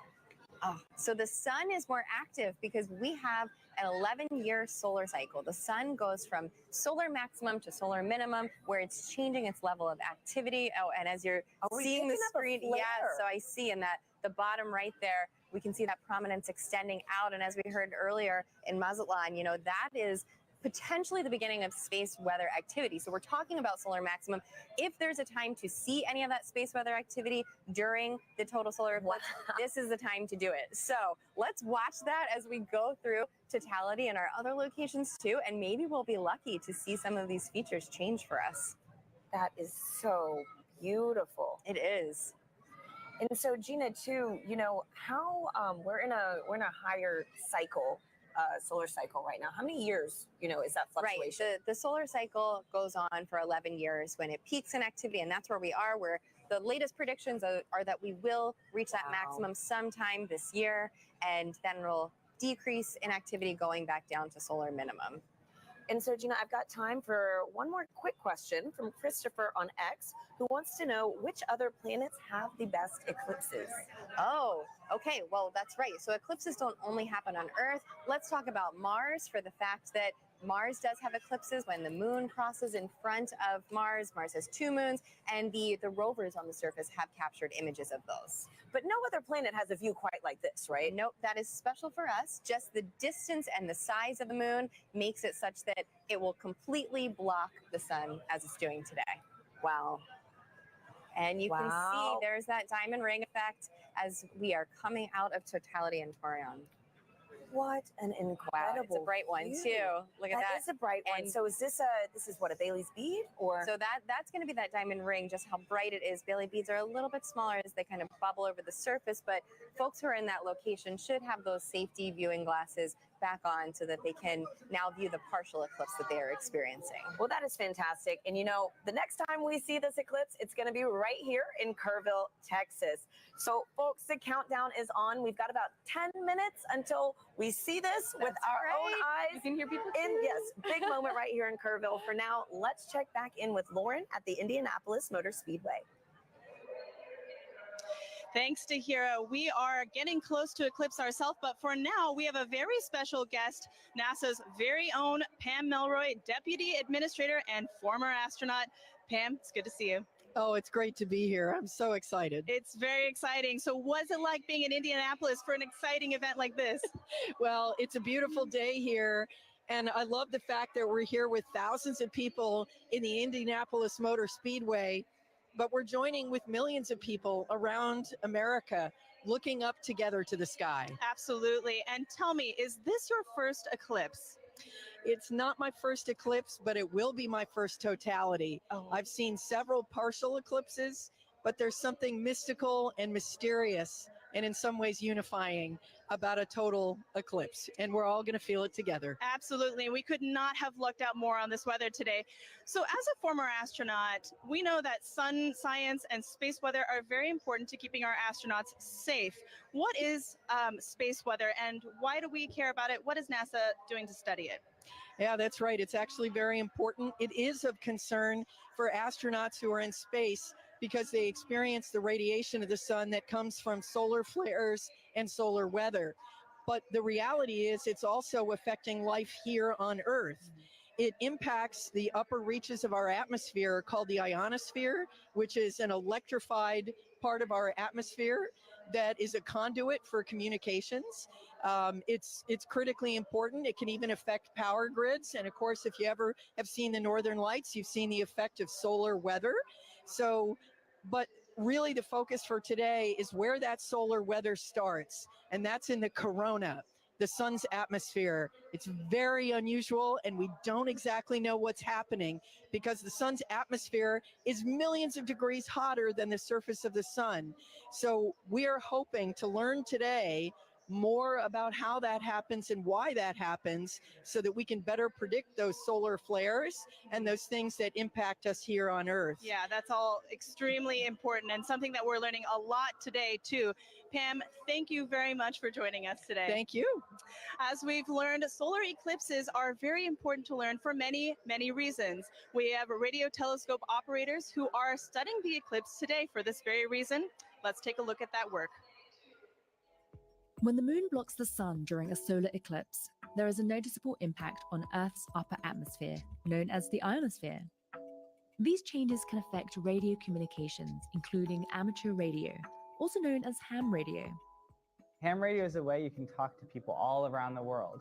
You set up a radio and antenna. You talk into the radio sends a signal up to the antenna sends a signal up to the sky. It bounces off of the electrified layer of the sky back down to Earth, where you can talk to the person on the other side. During the 2024 total solar eclipse, the HAM-SCI Citizen Science Project is inviting ham radio operators to transmit radio signals. The goal is to have people make as many radio contacts as they can with operators in different locations during the celestial event. By recording how strong their radio signals are and how far they go, ham radio operators and scientists can learn about how the ionosphere changes during solar eclipses. Sometimes you can talk around the world and sometimes you can't. And that's all based on what the ionosphere is doing, what the sun is doing. When it works and you are able to talk to these faraway places, I find that really magical. To learn how you can participate, follow Do NASA Science on X and Facebook.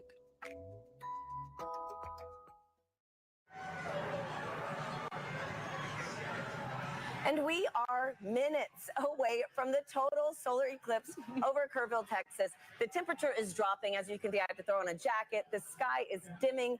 We're on the edge of our seats, and we are joined now with astronaut and commander of the Artemis II mission to the moon, Reed Wiseman. Reed, it's an honor to have you here. Thank you. The crowd noise, like the fact that the sun is behind the clouds most of the time and peeking out, it's so wonderful. I know. True. Thanks for being here, Reed. As you can hear, like, we are ready. We are right there. So exciting.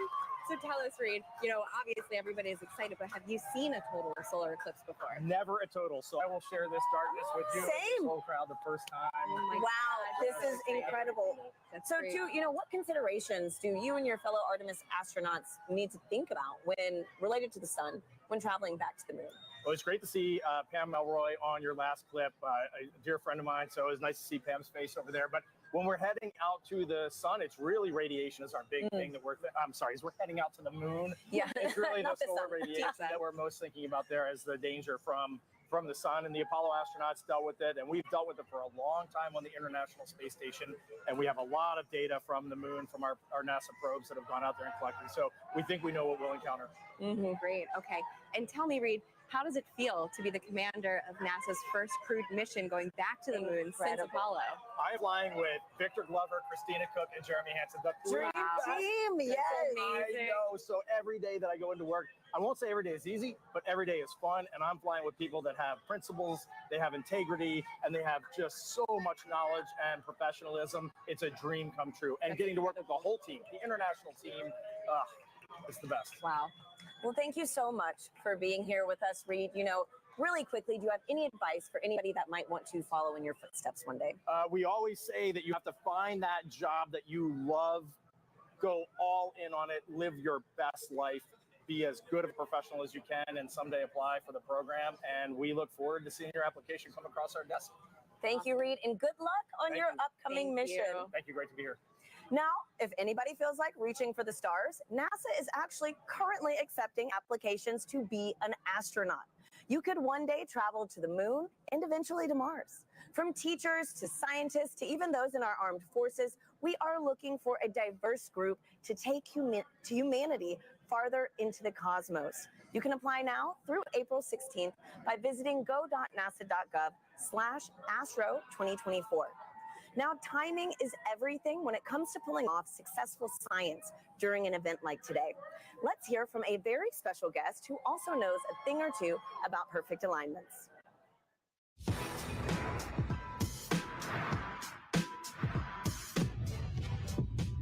Hi, I'm Paul DeYoung, shortstop for the Chicago White Sox. What does it take to do my job? Gotta know your physics. I specialize in predicting the path of fast-moving objects at a split-second pace. At my position, it's key to know exactly where and when two paths will cross. Just like NASA needs to know when the Earth, Moon, and Sun will align to predict the solar eclipse. Working it all out on the whiteboard is one thing. They're ready for a solar eclipse delay at Volcano Stadium. But seeing it in action is a whole other ballgame. And on April 8th, you can see just what I mean as a total solar eclipse crosses the United States. NASA has mapped the detailed shape of the moon's surface, so we know exactly where the moon's shadow will fall. And you know where to be to see the eclipse in person, even if it's from the stands. Don't miss your chance to experience the beauty of science in action and maybe catch a ball game.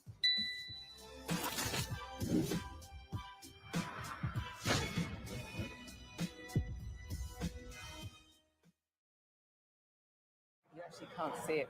We are 2 minutes, about 2 minutes, under 2 minutes actually, away from totality here in Kville, Texas, which will mark the start of our eclipse coverage across America.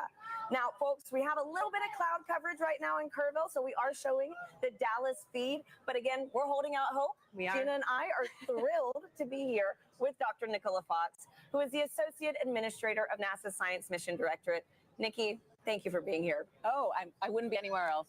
Thanks for being here, Nikki. So tell us how the science conducted today will really impact the future of exploration at NASA Science. Oh, wow, there's so much that we're going to be doing today. We're going to be studying the sun. We're going to be studying the Earth's atmosphere and how that changes. You can see it getting dark here. And, you know, we've got these little magnetometers. They're going to be all across. We have 30 of them all the way across. I'm going to hold it up. Very nice. Love magnetometers. Magnetometers, and we're gonna be having these all the way across the path of totality. And it sounds like we should go. We should get up. Oh my goodness! Let's go. Let's go. Oh my goodness! Less than a minute. Oh my goodness! Wow. Okay. All right. Glasses on, Nikki. Yes. Yeah. Or glasses no? on, but we're about to get. Well, yeah. There's some cloud there's coverage. some cloud coverage. It's trying to peek out. It is trying. It is trying. It is trying. It is getting dark here. The wind's picked up. You could actually see the birds started flying in a very weird pattern a minute ago. Good point. Come on, clouds. Everyone's wow. screaming. Yes. You know, I might have to switch to Team Sun. Come on. Oh my goodness. We're there. We're nearly there. Okay. Here we go. Wow, the crowd is counting down. Yes.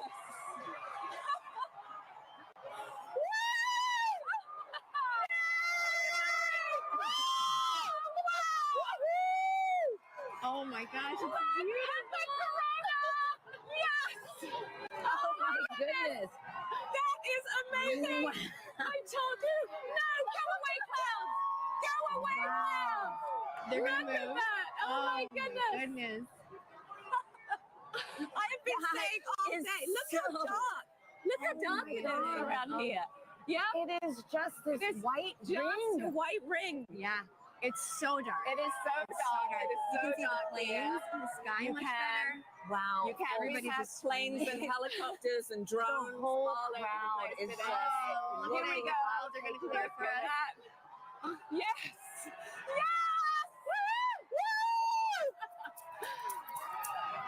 Oh my Look at that. Just It's look amazing. at that. That is And we have incredible. about, what, 4 minutes? Oh, yeah. to 4 just minutes fast. and 25 seconds. To be a Yes. I mean, this really, Yes. again, reminds you that we are on this one planet, you know, Yes. in this larger system.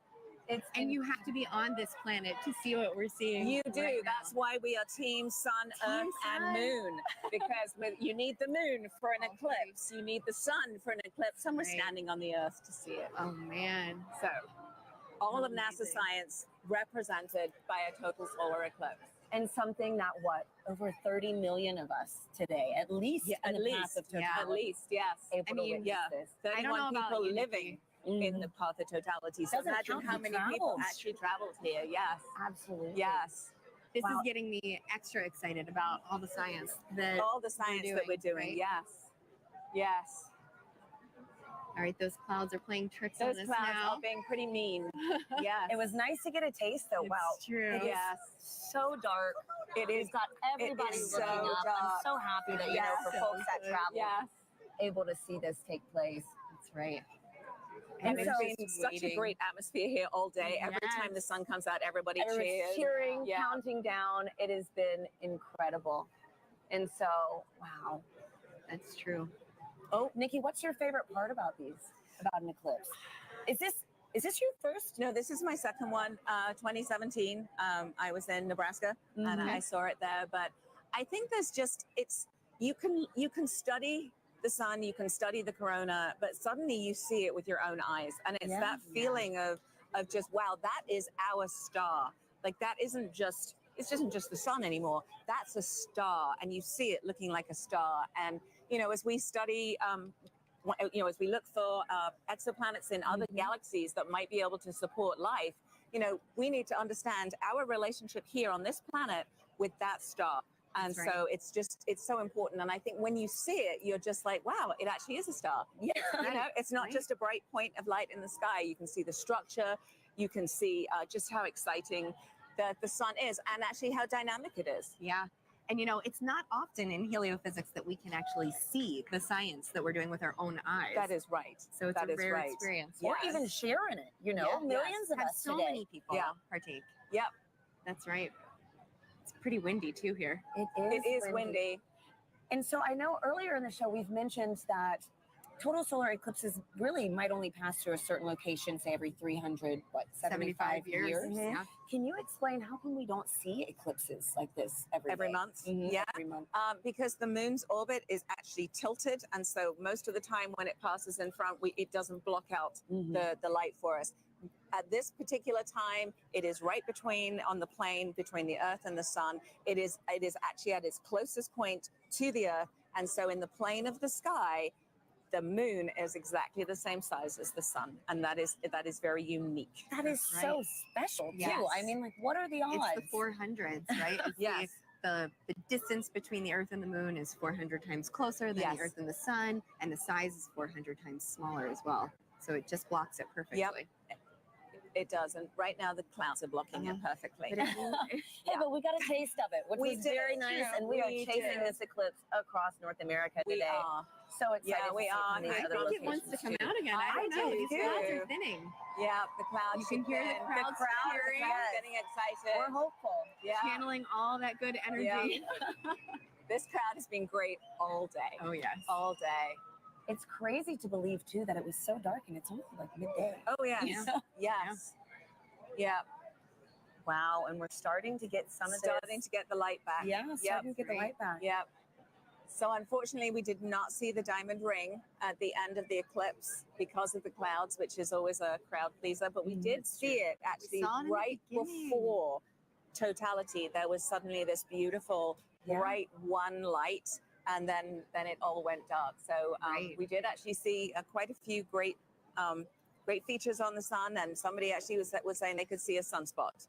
Obviously through their glasses, but they could see a sunspot. So can you clarify what the sunspots are for our viewers? Yes, absolutely. So if you were looking through your glasses, you might have seen a couple of dark spots on the sun. They are actually very intense places. There's very, very intense magnetic field there. They're very active, and that is what can cause space weather. So every now and again, those active regions can sort of explode and then send billions of tons of solar material towards our planet. Wow. Well, this was fantastic. Thank you so much, Nikki. This was incredible to experience this with you. Let's follow this eclipse right up that path. Next up is Dallas. We have Joy and Michael standing by for their big moment in the sun.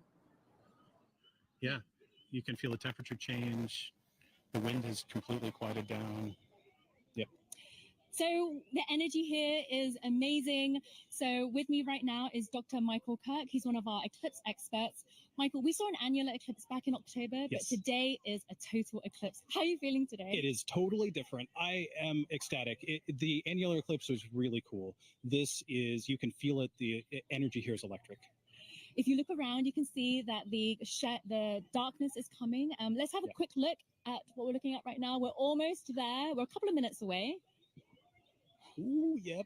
Just a crescent left. So let's quickly talk about some of the ways that the public are participating in the eclipse right now. Yes. Michael, can you talk about some of the citizen science projects? Yes, there are people all around the country right now making measurements of audio recordings to see how the environment is changing. And it is a great opportunity to do genuine science with just an audio recorder. Fantastic. So we are almost like, let's see, a few minutes away. So minute 30 out, I think, actually. So let's have a look at the eclipse. Michael, what should we expect to see moments before totality? Okay, so as we approach totality, you're going to see that crescent sun slowly drift away, and then you're going to see the Bailey's beads, where there are these bright points of light that are last bits of sunlight cascading through the moon valleys. And then right before totality, you'll see a diamond ring, that last single point of light, and then we'll be in totality. We just have a thumbnail of sun left. We are closing in on totality here. Wow, we see a sliver of the sun left. Remember, you can only take your safety glasses off when the moon has completely covered the sun. And in Dallas, Texas, we are seconds away. Oh my goodness, I can feel my heart racing. You can hear the crowd getting excited. The birds are chirping and they seem like they're going into their nighttime routines. Wow. So we are a few seconds away. You can hear the crowds cheering. Here we go. Oh my goodness. This is absolutely ecstatic. The darkness is coming over Dallas. Here we are. Just a few seconds left. 10 seconds. Woo! Oh, I'm so excited. Okay, we are 5 seconds away from totality. One little bit. It's totally dark here. Deep twilight around here. Wow. You can hear the crowd. So the last bit of lights, and we're in totality. Woo! Oh my God. Oh my God. That is absolutely breathtaking. Oh my God, Michael. How are you feeling right now? I am just awestruck. I mean, there's a few high clouds, but the beauty of the corona is clearly visible. You can see that spiky structure just poking out. It is heart-stoppingly beautiful. Oh my goodness, I have tears in my eyes. I was not expecting this. This is one of those experiences that you just never forget. I feel so special to be right here, right now, experiencing it, and knowing that people literally across the nation are doing the same thing it's truly amazing. Wow, let's take a moment to take it all in. This is absolutely breathtaking. Wow.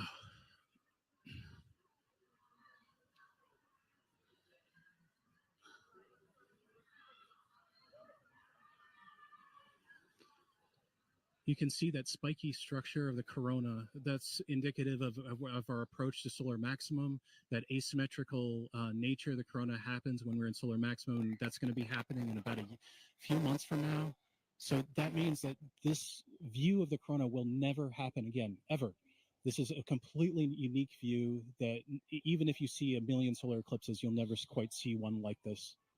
So, Michael, you study the sun. What is it like to see the corona that you don't normally see? I mean, I just, there are no words. I spend my life studying this thing, and to be able to see it and feel it is, I mean, it's just tremendous. You can see a prominence in the chromosphere, the middle atmosphere of the sun is a pink spot. And that pink loop is what I spent 5 years doing a dissertation on, that one little pink loop. And it's just, it makes it all feel like it's in perspective now. I can't believe how clearly I can see those pink loops and the structures in the corona. We can see a few planets out as well. They're brightly shining in the sky. And actually there's a plane racing across the shadow as we speak as well. And I just want to take a moment to say huge thanks to our telescope operator, Vanessa Thomas, for providing these views. This is just so stunning. People are applauding here, as you can hear. I mean, I think everyone here is getting exactly what they came for, which is just that sense of your place in the universe. This is our closest star, and being able to see the star like this is truly special. Okay, we have 1 minute left of totality. Oh, the time just passes way too quickly. The next eclipse won't happen across the US for another 20 years. So this really is a once in a lifetime opportunity for a lot of people. Absolutely. Our friends up in Alaska will see their next eclipse in 2033. So I am like already thinking I need to go there. I mean, it's just, Yes, definitely. it doesn't matter what I need to do. I just have to go there. Wow. So we're 30 seconds out. Oh, my So goodness. right before totality ends, our telescope operator, Vanessa, is going to put the solar filter back on. But let's just cherish these last few moments of totality in Dallas, Texas.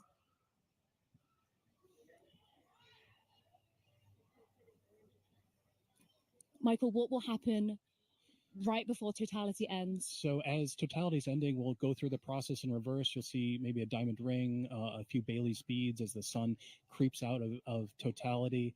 And then we're going to go back into a crescent sun again. Okay, and there's a diamond ring again. So Okay. time to put your glasses back on.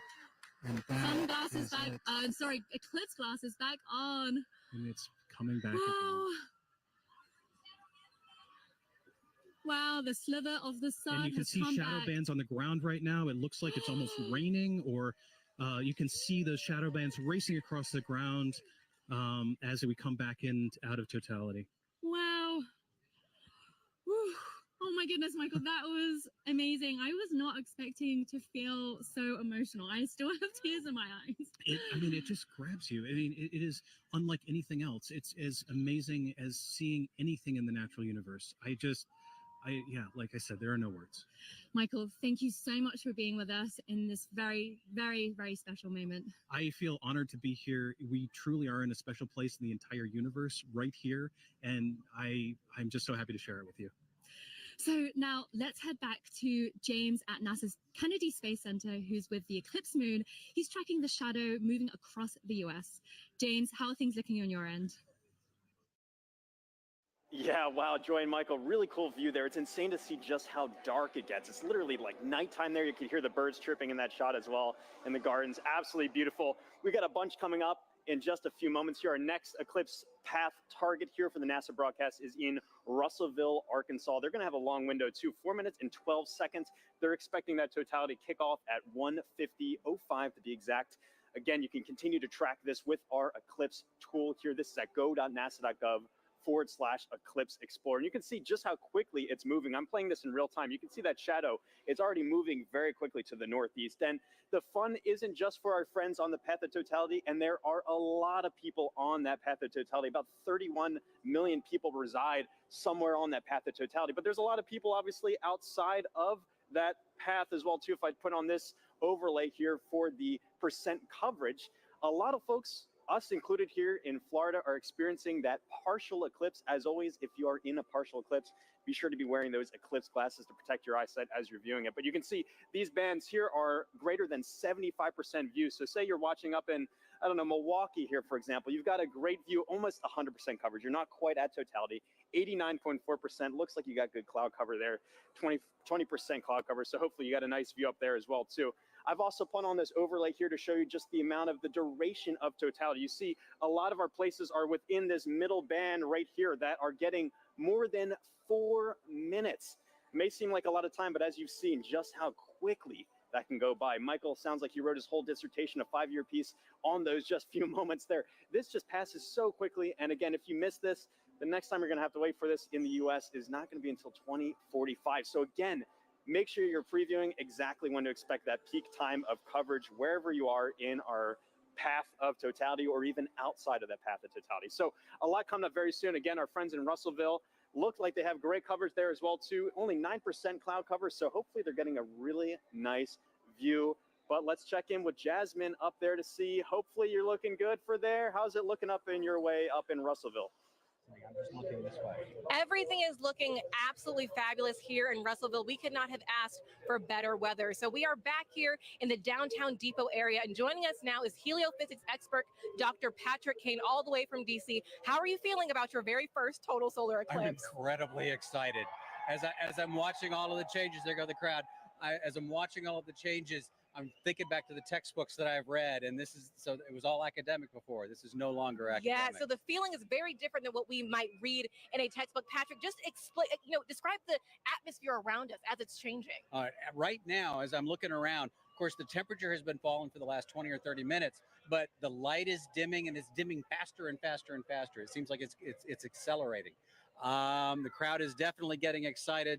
I'm looking around the ground to see if I see the shadow snakes. I don't, but this is just really exciting. It really is. Honestly, like you said, we're feeling that cooler weather. Yeah. The crowd behind us just erupted. We're also feeling them fall a little bit quieter too. Right. So we're going to take a beat of silence as we get into totality. I think we're less than about 15 seconds away. So we're going to also look over our shoulder with our solar eclipse glasses still on until we are in totality. Here we go. Just a sliver of the sun left. Getting close. Crowd's getting excited. The crowd, yeah, all around is completely electric.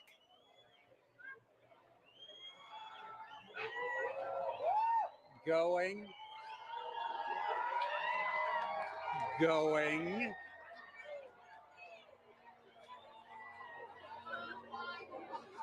Wow.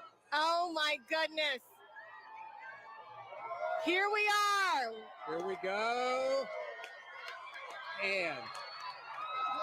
And the crowd goes wild. Oh my. Wow. We got some Bailey's beads. Oh, absolutely stunning. That is spectacular. We see Venus over to the side there. And Patrick, it came and went so quickly, but we did see a diamond ring at the very beginning there. Can you describe to us what is that? Sure. That diamond ring effect is due to the moon not being perfectly smooth. It's got mountains, it's got valleys. So just like here on Earth, when we see a sunrise or a sunset through a valley, we just watched a sunset through a valley on the moon. Absolutely stunning. Oh my. So you said we could see one planet. I see it right there in the sky. Can we see any others as we're looking up? Yeah, we've got Venus on the over to one side. We've got Jupiter up here to the left of the sun. And there's the corona. Absolutely beautiful. That is spectacular. Now, you also said that this is happening during what we're calling a solar maximum. Now, Patrick, does that mean that the sun is stronger right now than normal? Not so much stronger, just more dynamic. It's changing a lot. During solar maximum, the magnetic field on the sun is more chaotic, it's more disorganized. So you see more random directions for the jets of gas leaving the sun. Right. That is spectacular. We could see a stream. All right, we are reaching that halfway mark already, 2 minutes into totality. There's even just a hint of a diamond ring down at the bottom. I can see it. Yeah, we're looking at a diamond ring from Arkansas, the Diamond State. Now, Patrick, of course, as we've been talking about it, this is part of what we are calling the heliophysics big year. You are a heliophysics extraordinaire all the way from Washington, D.C. So what does that mean? Okay, so the heliophysics big year started out in October of last year with the annular eclipse. And of course, we take a pause here in the middle to watch this particular eclipse, but then it will end on December 24th of 2024 when Parker Solar Probe passes as close as it's ever going to get to the surface of the sun within 9 solar radii. Oh, wow. And I'm sure that means a lot to you because you worked on Parker Solar Probe about 20 years ago during its inception. So tell us a little bit more about that. I worked on a concept study for Parker Solar Probe back when I was a graduate student in around 2002 or so. And back then, the idea was for it to actually dive into the sun rather than orbit the sun. So it was going to be a sun dive. Wow, that is fabulous. This must be a very full circle moment for you, right, Patrick? This is brilliant. This is absolutely brilliant. And that diamond ring has been Wait a minute. That's pink. What we are actually seeing is down into the chromosphere now of the sun. We're seeing a little bit deeper than the corona. I believe it's because of the pinkish color. We're looking down into the chromosphere, which is the next layer of the atmosphere of the sun down. Oh, wow. Wow. Oh my God. This is like nothing we have ever seen here in Arkansas and like nothing we will see for the next 2 decades, right, Patrick? That's right. It's going to be 21 years before we see it again here. 2045. All right. So as we are starting to exit totality, of course, we're going to be very careful with our eyes if needed. We're going to put those solar glasses back on, of course. And the crowd just erupting, falling quiet again as they watch this magnificent wow. moment I am take actually place. seeing bats flitting through the air. Oh, wow. Well, we will be very careful then. Well, yeah. And why is that, Patrick? Again, those nocturnal animals are coming out, right? They As think it's far as they're nighttime. concerned, it's nighttime. It's time to feed. So they're coming out to feed on all the mosquitoes we've been swatting. Okay, got it. We'll be very careful for all those nocturnal critters around us right now. All right. We are getting closer. Get ready to put those All glasses right, all back right. on. We're putting those glasses back on. The crowd is, my wow, God. a second diamond ring seen from right here in Beautiful. Arkansas, the Diamond State. Absolutely stunning. Outstanding. Beautiful. Patrick, we're going to turn around now and just one question I really do have to ask you before we let you go is, are you team sun, moon, or earth? I am team sun. Team sun all day long. Fantastic. I figured from a heliophysics expert like you, we want to thank the city of Russellville for hosting us, Arkansas Tech University, and our telescope feed operator, Joe Mattis. Thank you so much. Now, let's get back to James Traley over at Kennedy Space Center. James, back to you. Yeah, thanks so much, Jasmine. What have you guys had there? So you were just right here in Russellville. You can see that shadow has now officially moved off and is on our way to our next target, which is up here in Carbondale. Carbondale is one of those very lucky cities because back in 2017, they were right at that intersection point of the 2017 eclipse across America. They're there again this year, but the difference is they're going to have a much longer slot. In 2017, they only had 2 minutes, 40 seconds, and that's not as much as they're going to have this year, which is 4 minutes and 10 seconds in the totally eclipsed sun. A really great viewing window for them to really take in this big moment.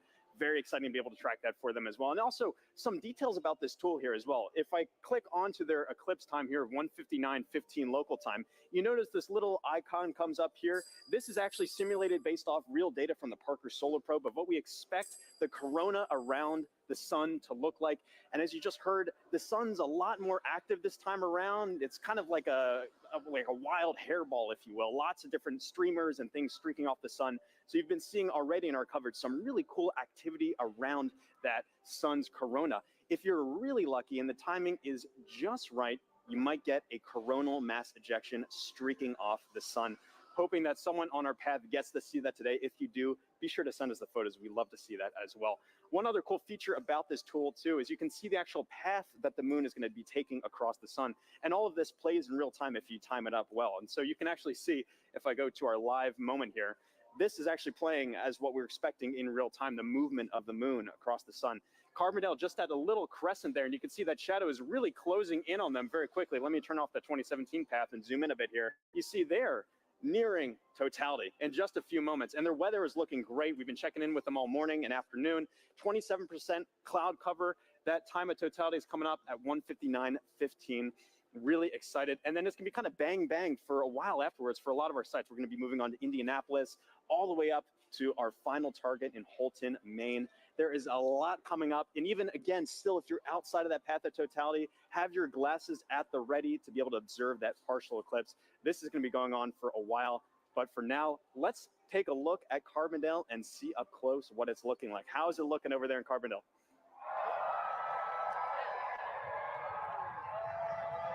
A couple more minutes. Well, the crowds are going nuts here in Carbondale at SIU at Saluki Stadium. Bob Baer is with us, and Bob, it's amazing. I'm afraid to look up. I know it's not quite ready yet, but tell us, what do you expect here for the eclipse today? Good weather.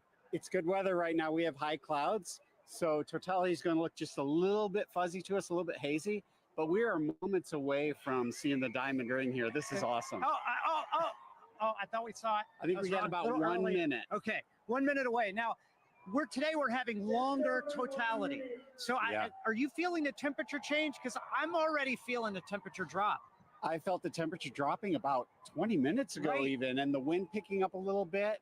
And I think, we're at 4 minutes and 9 seconds here. So it'll continue to get cooler.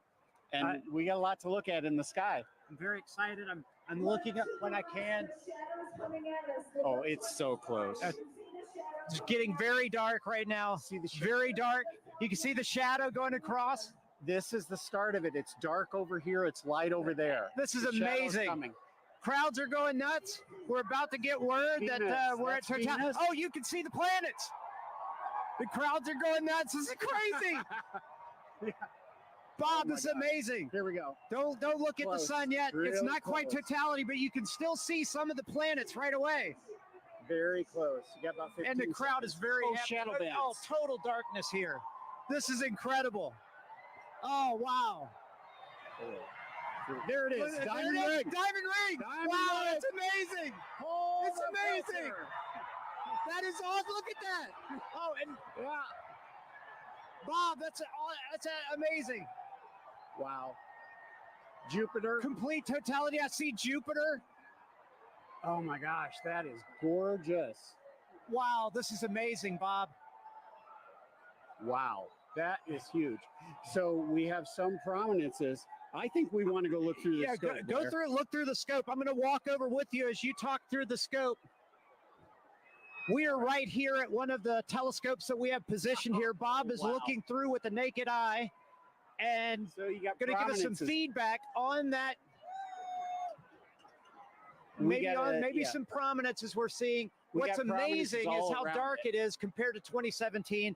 Much darker, a lot more astronomical features. We have seen Jupiter, and I believe what planet is that, Bob? That's Venus to the right. That's the Venus. Can't quite see Mercury. I think it's obscured by those light clouds. Yeah, light clouds. But 360-degree sunset around us. This is amazing. It's going to get darker. It's going to get darker. It's going to get darker. Wow, this is already pretty dark. We are not in the middle of the shadow quite yet. Wow. Did you see it? Yeah, timer started. Okay, 2:46 to go. Okay. Yeah. All right, so we're getting some live data from the team here. I tell you, it's really impressive, Bob, because oh my gosh, it's getting better. See that prominence at the bottom? Yes, at the bottom, there's a prominence. I see it. Wow. I keep looking. I can't believe the clarity. That it's so much darker than 2017. It's gorgeous. And what's awesome, we have 6 telescopes running back here, capturing data, streaming this. And that's a big important part here. This is not just capturing image to share with people watching the show. You are actually capturing scientific data that can be used by scientists everywhere. We are, and we've seen totality across North America so far in Mazatlan. Now we're experiencing it ourselves, and we'll experience it after this on the Jumbotron from the other dev sites. It's like the most amazing eclipse train you could ever ride on. Wow. This is a bit better than 2017. Without a doubt. Without a doubt. No cloud. And you know what's interesting is the crowd is quieting down. They seem to be experiencing the moment, taking it all in. A really special moment here. Look at so we must be getting close to the center. Where are we at? 2 minutes. So 1 minute 30 seconds. The corona's looking brighter because our eyes are adjusting now. I mean, that is amazing, Bob. And how much corona you see? I mean, like just last time I didn't see that much. Visually, oh, there goes a bat. It's a bat flying over the crowd. Oh yeah, we talked about the animals. Now we see them becoming active. We found a Luna moth earlier as well. But that corona is about 4 times the diameter of the sun. That is massive. That is amazing, Bob. And I'm really curious about that prominence at the bottom. Have you looked yet, Blair? You have to look. I haven't looked. So take a look. So Blair's looking through the scope now. Oh my goodness! Totality. Oh no, that one right at the bottom is significant, Bob. It looks like a coronal mass ejection, but don't fact check me on that because I'm just a novice. But there's actually 2 on the Bob. You got to look at that. There's 2. Look at the 30 seconds. William, 30 seconds left in totality. Jump in there. Take a look. It's great because we have telescopes out here for people to look at and actually see total eclipse through it. Corona. And we're getting close. I don't know what you guys Time. are seeing on television, but 10 seconds. We got to cut it off. okay, all right, here we go. 10 seconds before we need to put our glasses back on. Okay. Oh, sorry. You're good. You're good. We put the cap back on the telescope to make sure nobody looks. What an amazing Too event, late. Bob. There's the go. diamond ring. There's the Nice. second one. Oh, snap. Oh, that's amazing. It's like it was scheduled. Yeah, somebody had the timing right here. Oh, my man, God. that's amazing. We will see shadow bands again here. You hear the crowd. Everybody's excited. There we go. What an amazing moment here at Saluki Stadium. Oh my gosh. With Bob Bear and 10,000 fans, all loving every moment of it. Bob, some final words. Well, I think we just had an eagle fly over. Okay, so but incredible. Well, that's one of those things you said. We saw animal reaction, we heard it, we felt it. It was wonderful. So we got to keep an eye out for shadow bands. We're going to see them again in about 1 minute on the ground here. Okay, so we'll keep looking for those shadow bands on the ground, but I got to tell you guys back at the studio, I know you guys have seen eclipses already. There's still some to come, but what an amazing moment. Back to you guys. Good weather all the way to the end. Thank you, Blair. We are in Indianapolis. We are almost at totality. With me, I have Nikki Rail, the Associate Director for Flight Programs for the Heliophysics Division, and Denise Hill, NASA's Outreach and Communications Lead for the NASA Heliophysics Division. You guys, let's get our glasses on. And you can hear the crowds start to roar as everyone gets on their glasses. We are so, so close. Ladies, what are we seeing right now? I mean, just the ambiance of this moment. It is beautiful. We're just seeing a really small crescent, but the light all around us, it's so dusky. And I'm just odd. It is. I'm feeling a temperature drop already, which I can't believe. It's feeling cooler. The crowd is starting to go wild. Yeah. We're still seeing that Here we crescent. go. Here we go. Getting All close. right. We are so All right, close. and the best soundtrack you could possibly ask for in the background here. Absolutely. Oh, we're so close. Okay, just a little bit left, and you can really hear the crowd Oh, taking here we off. go. They cannot be Here more we excited. go. Yeah, here we go. There we go. We're so close. Here we go. Almost. Almost. We are so, so close. And we. Oh my gosh, there's that bright diamond ring. All right. Oh, wow. Look at that. There it You can is. see the. Yes. Oh my gosh. I can actually visualize the corona. I've always wanted to see that. Wow. Look at that. Fantastic. Oh my God, it's gorgeous. Oh my gosh. Absolutely An incredible sight. amazing. And dark. Wow. Look at how dark it is. Oh my gosh. Whoa. And you can really see those streamers coming out right now. I'm seeing some bright lights around where we're seeing cratering, and I can see those streamers coming out of the corona. And are those Bailey's beads? Are we seeing any Bailey's beads? We were seeing some Bailey's beads. They're transitioning out a little bit, but yes, those bright light where the sunlight is shining through craters on the moon, mountains and craters. And look at those streamers of the corona. It is putting on a show. Moly. And it is dark. Holy moly. It is dark. I got to take a peek at the crowd right now. Oh, look at the crowd. The Oh my crowd is gosh. absolutely Oh my going gosh. wild. Everyone's got their phone out. It is now safe to look at the eclipse without your glasses. Wow. What an amazing sight. Folks, we've got 4 minutes here, a little under 4 minutes to enjoy this. Wow. And if you were in an open field right now, you'd be able to see a sunset, a 360-degree sunset all Yes. around us. Yes, You I can see a little bit of You that can now. see the light around us a little bit. Yes. I have to say, this is my first total eclipse, Denise. This is my first total Incredible to see it. totality. Wow. This is a bucket list moment for me. This is incredible. Really a once in a lifetime, unless you're an eclipse chaser, which I'm considering it. I might I'm become one after considering this. it. Yeah. I quit my job. Yeah. Wow, Oh my fantastic. gosh. Oh We my spent gosh. so long trying to see that corona, and to see it with my eyes. Yes. Your own eyes. Wow, just gorgeous. I'm just in Oh, awe of yes. being this person on this rock moving around the sun. Yes. I can't even believe it right now. Yeah, and to share this moment together with 50, 60,000 people all looking up at the moon and the sun all at once. it's just an incredible experience for all the folks here in Indy and for all the folks watching. I hope you can take, the amazing energy and excitement from this crowd. What a special moment for the United States. Oh my gosh, did you hear that? Look at this and everybody. Oh, there we go, the crowds. Wow. Wow. Okay, so I think we're seeing, yep, those beautiful prominences. The Corona is just putting on such a show right now. It's got my Yes. full attention. Wow. That's all I can watch. Holy cow. We've got some very appropriate music going on in the background here. Yes. This is the best version of getting mooned that I have ever experienced in my life. Don't strain your eyes. Oh, wow. I am just in awe. There just aren't the right words to describe this. I'm just noticing it feels so strange to me right now. Like I feel the hair on my arm standing up. I feel like it's nighttime and what am I doing? And it was daytime. And actually, folks, we're starting to get some nighttime insects coming out.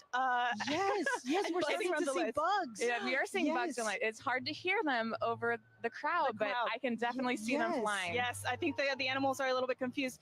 Nikki, while I have you, we've got a lot of programs at NASA looking at the sun. No eclipse glasses required. As the Associate Director of Flight Programs, tell me, what can we expect NASA to be sending to the sun in the next few years? We are so lucky in the midst of this incredible time of Solar Max. We're getting ready to... I'm seeing a diamond ring right now. The diamond ring. Take a look. Take a look.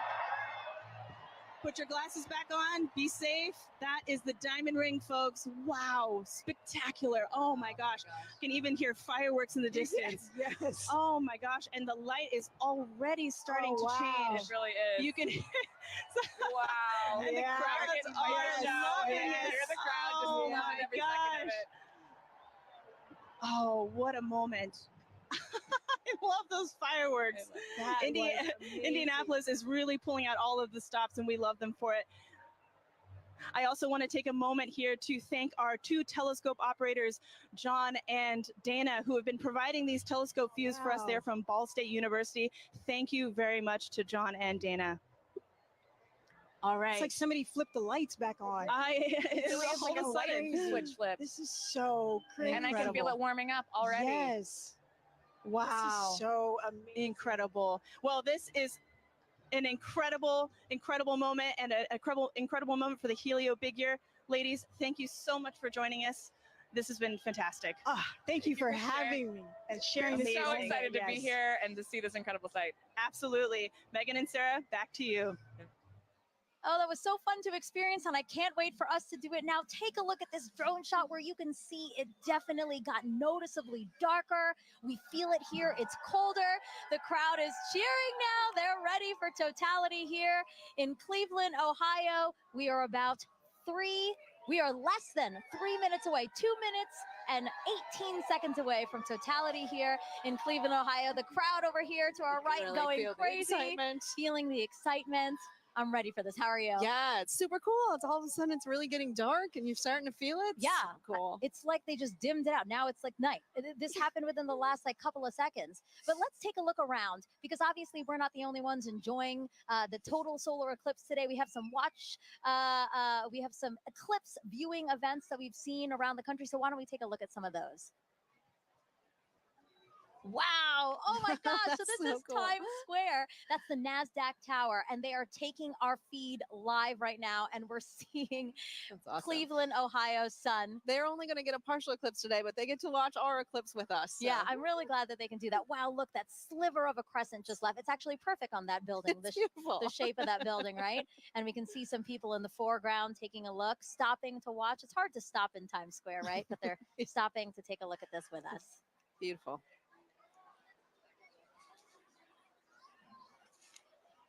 Oh, awesome. So this is just next to us. This is Progressive Field here in Cleveland, Ohio. So the Guardians have their opening day today and the first pitch after 5 o'clock. But as you can see, they've opened up the stadium and people are in there to enjoy. Yeah, big crowd in there to watch that. That's great. Yeah, you can. Oh my gosh, it just got darker here. Yes. Oh my gosh, that's so interesting. And then Mentor Civic Amphitheater again. The field starting to fill, and everybody looking up at the sky for their opportunity to see today's solar eclipse. This is us back here in Cleveland. Everybody looking up at the sky. We have 30 seconds. 30 seconds until totality here in Cleveland, Ohio. Oh my God, I have goosebumps everywhere. Everybody's starting to cheer. I might cry. I kind of feel like crying. This is so cool to see. It's getting so dark so fast. Wow, it's like night just descended on us. And look at the crescent slowly disappearing. Crowds cheering here. Cell phones up, cameras up. 5, 4, 3, 2, 1, and totality. Totality, everyone.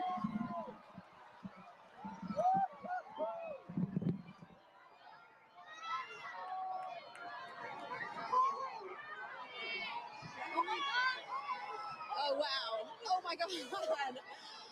I was so nervous. Wow. I know, I wasn't sure because we had some high clouds, but oh my goodness, you can see that corona extending out. Oh, wow.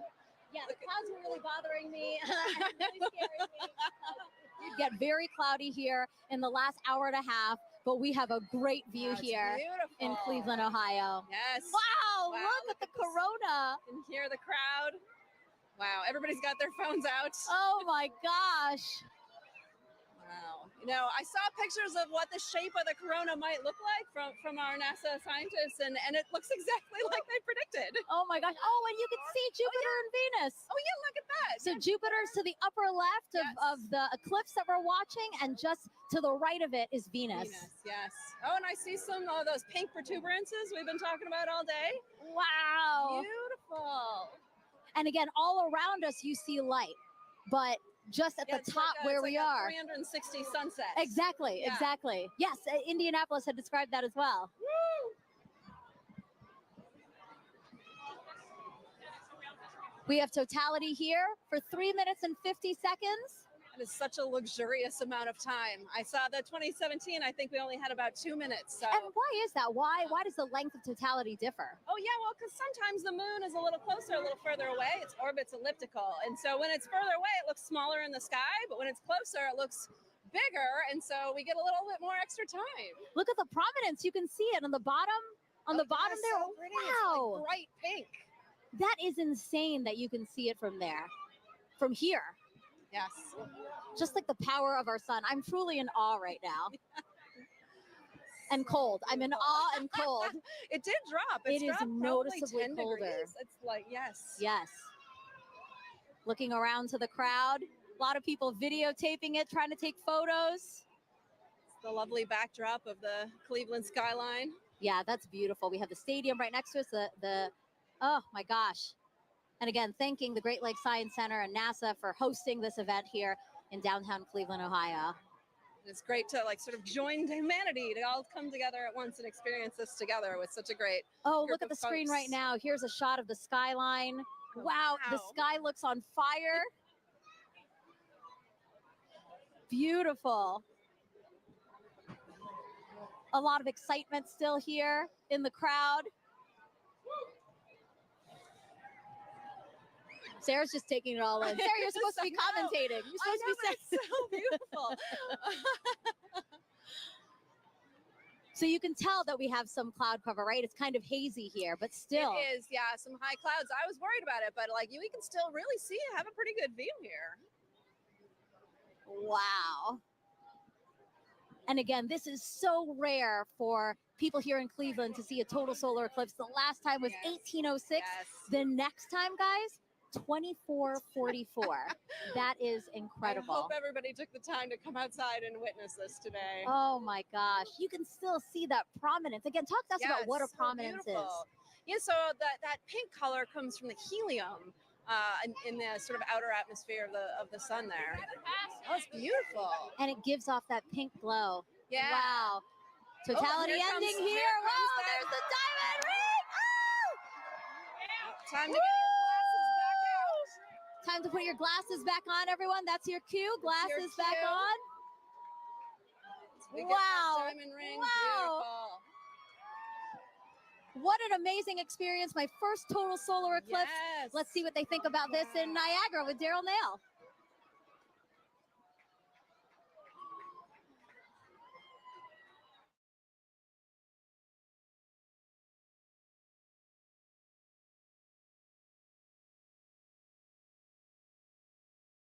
over the entire area. You can hear the crowd erupting at various moments when the eclipse has been seen, but we are under pretty cloudy conditions, and David Sheeny is with us. He's a program executive with the Heliophysics Division. David, this is a challenging situation to be in order to try to see this eclipse. We've seen glimpses. We have seen glimpses. So we're basically spending our time staring at the sky, hoping for a little bit of a glimpse of what would be a totality. So right now, the sky has just completely gone dark. You see all the lights, basically, everybody's cameras and everything else are all making it lighter. And it's gotten significantly colder as well, just over the last several minutes. And it's like, it's fascinating to see it go night like this. We've been listening to everybody across the country enjoying totality and seeing it clear. That's not the experience we're having here. In fact, it's so cloudy that our telescope operator, Jessica Bellina, who's working very hard to try to get a lock on it, has not been able to get that telescope feed dialed in because she has to have a view of the sun in order to see it. So we don't have a feed for you from Niagara. What we have is just every once in a while, you'll hear part of the crowd, only part of the crowd will cheer because I guess they kind of have an angle through the clouds to see just a little bit. Yeah, and the clouds have really only cleared out enough occasionally to even need eclipse glasses. So for the most part, you have a thick enough layer of clouds that you can see the eclipse without them, and it's just fine. So a lot of us have been able to just take regular pictures with our cameras. Let's take a look and just kind of enjoy the moment of darkness that we're in now. People have come from all over the world to be here. You can see some.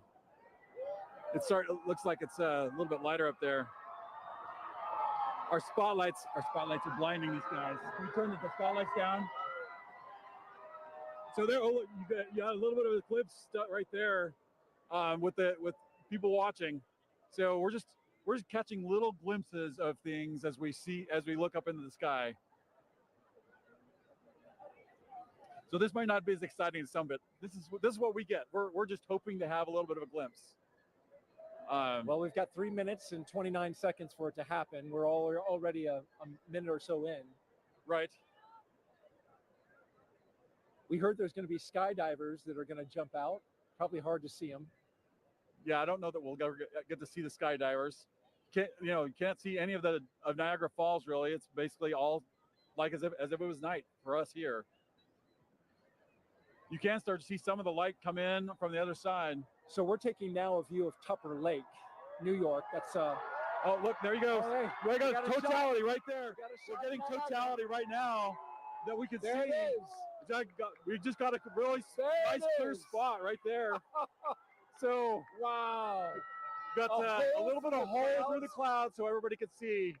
Just opened up, and now that was the roar from the crowd that you just heard. And just as soon as it showed, so yeah, we're continuing to watch the totality that we're getting right now. You can see a little bit of hint on the side as it's shining through. Down there, ducked down.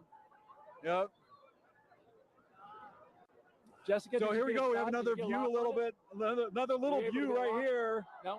As it's starting to peek out around. Oh, there it is. So we're getting starting to peek out just around right there. Yep.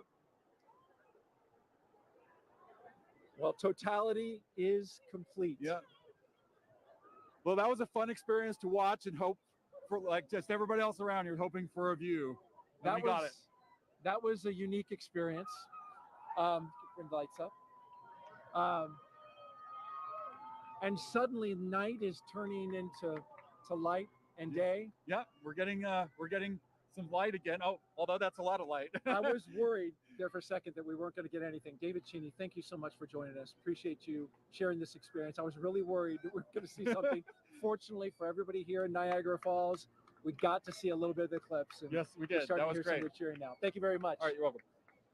As we take a look around the falls, and people have not moved. They are still looking up, enjoying the partial eclipse now. We're going to bring in Jeremy Hansen.